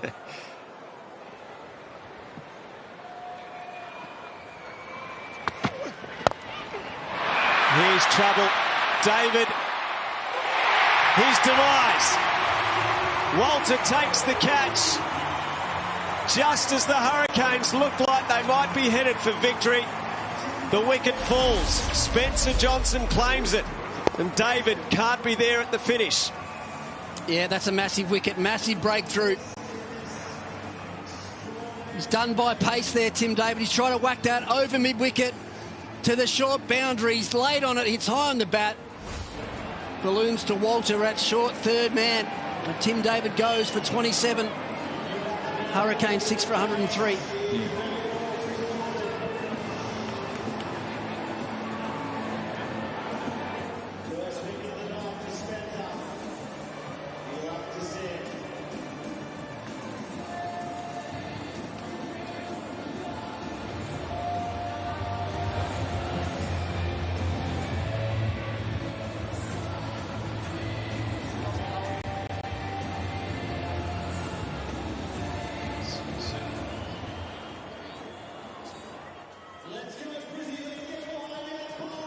Chris Jordan, 5th BBL franchise. A chance to steer the Hobart Hurricanes to an important victory. The Heat, though, have been so impressive with the ball, defending a smallish total. Away off the glove, Billings can't quite. Jordan comes back for a second. That would have made things very interesting. Jeez, I thought he was going to get there too then, Sam Billings. And also, he just gets up a little bit gingerly. All the pace taken off the ball because it hit the glove. Just evades the outstretched left glove of the keeper.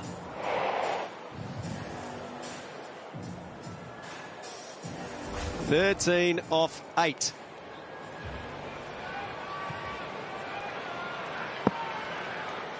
Discomfort being shown by Billings still. Wild swing from Jordan. The dot balls are absolute gold for the Brisbane Heat, and the fans know it. They're cheering them like a wicket. We weren't just going to ease you into this BBL caper, and Bishop. We were going to give you a hard stopper. That's good, though, actually. It's very good. It's exciting. It's what T20 cricket is about. Happy to see it this way than being a one-sided game, as it could have been. Massive ball. 13 required from 7. Last ball of the penultimate over. Mid-on to mid-off, up inside the circle. Jordan will be out here. Spencer Johnson sets his feet, takes the catch. 2 vital wickets in the over. Johnson has his say on proceedings. And the Hurricanes, with only 3 wickets in hand, will need 13 off 6 balls to win the game. We'll talk about pressure now. All the pressure's going to come back onto young Chowdhury in his first BBL. And look where this celebration is directed as well from Spencer Johnson. Looks straight over it. Nikhil Chowdhury and says, "Rightio, young man, it's up to you. Let's see how good you are." Double strike for Johnson. Jordan goes for 2. Can we see a miracle here from Chowdhury? Joined in the middle by Paddy Dooley. So Chowdhury will have the strike. The start of the last over. Dooley comes out to join him. It's the second last over, so it doesn't count for this over. The rules change when it's short. They're all clear. Paddy Dooley looks like he's just getting some clarification around the rules.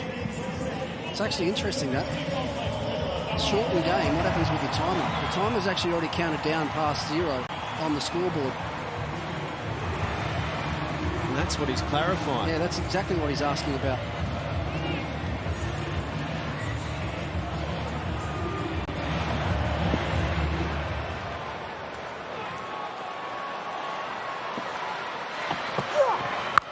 Chowdhury! Oh my goodness me! He brings up a maiden half-century in the BBL by depositing one over the rope and making the equation 7 from 5. This has been an exhibition of batting like no other from a relative unknown in the BBL. That's the biggest boundary on the ground. We've talked about it all day, and that's the first 6 I think we've hit over there, Ricky. Ponting and I just looked at each other as it crossed the ropes in amazement. And he did everything right as well, Paul Walter. That's 99 k's an hour. He's trying to bowl as slow as he can and as short as he can to challenge Chowdhury to go over that big boundary, and he was up to the task. So 7 now needed from 5 balls. Fielders moving everywhere. Pressure now goes back on the bowling team. How do you play? How do you play if you're Chowdhury? How do you play? 7 from 5. He shouldn't take a single. Shouldn't? No. If there's a single on offer now, don't take it. Now over the offside, Chowdhury is playing this game on his own terms. The save is made. 2 more. 5 off 4. Geez, he'd be disappointed there, actually, Chowdhury. He got the exact ball he was after. The field had changed. Mid-off had come up. He gave himself some room outside the leg stump again, but unfortunately just mishit it. Didn't quite catch it. A bit of chirping going on from Billings now as well. Billings in his ear, trying to put some pressure on the young man. He knows he's only 1 strike away now. 1 good strike away from winning the game. Short, up in the air. Billings underneath it, takes it. Chowdhury's superb innings comes to an end, but he's put the Hurricanes in a position where they can win. 5 from 3. Well, that's why they changed the field. That was obviously the plan. The fine leg went back. They were going to bowl the bouncer. It was a well-executed one as well. Height-wise, perfect. When it's above the shoulder of the batsman's out of control of the shot. Chowdhury gets the top edge and Billings takes a good catch running back. Sensational performance. Great knocked out from Chowdhury. 55 from 38.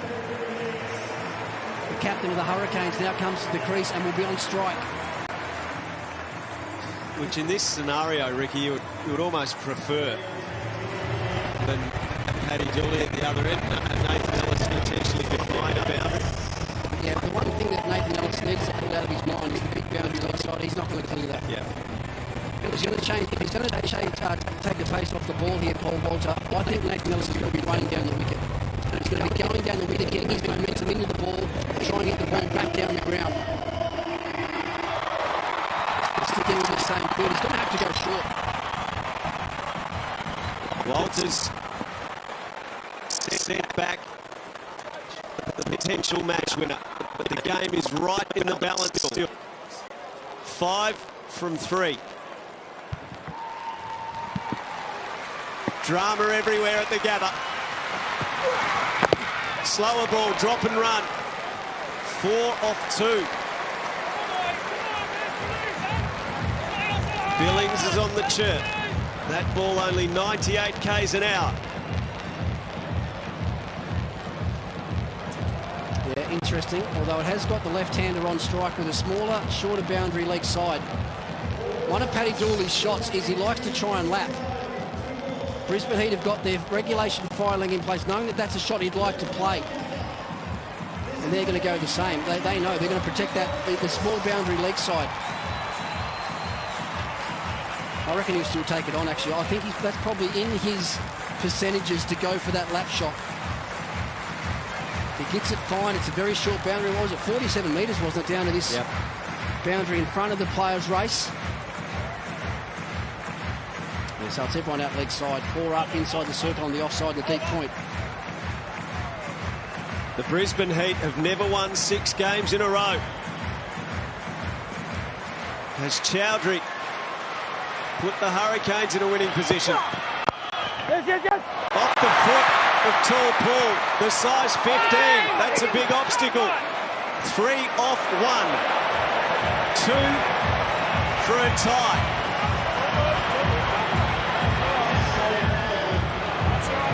Ellis and Billings have tense words. Well, this is about Paddy Dooley, where Paddy Dooley was trying to run here, I think. I'm sure he did anything wrong. Big Paul wasn't too happy about it. So what will it be? All 3 scenarios on the table. A Hurricanes win, a Heat win, or a super over. Did you think about bringing your men up from the deep, not allowing that to out the men deep on the leg side? Bring them in just tight enough. Paddy Dooley's got to be out of the blocks. He's got to be running. As the ball's released, off you go. Full toss. Ellis hits straight to mid-off. Dooley comes back. No, he doesn't come back. It wouldn't have mattered anyway. The Brisbane Heats have pulled off a brilliant win to extend their streak to a Third umpire, record the director. 6. We've got a referral for a run out 6 of the in a strikers row for the Brisbane Could I start Heats. with your best side-on shot, please? And they clawed their way back when it looked like the Hurricanes might be going to steal victory. What a night at the Gabba. Thank you. As the Heat remain the only unbeaten team in the BBL. And that has been closed out superbly by Paul Walter. Thank you. Roll that through. And the final Thank you. Back short of the line when the stumps scorecard will light up, show ready to 9 make my down decision. for the Decision Hobart for the big Hurricanes. screen will be out. Repeat, out. Yeah, it's a terrific defensive effort noting from the that they Brisbane Heat. They ran were outstanding one- with the new the one ball. run Things was got completed. tight at the end and they closed it out. It's games like this that you look back at the end of the season as well, and they're normally the games that cost you qualifying for finals, ones that you should have won. I'm still not sure what Nathan Ellis was doing. What was he thinking?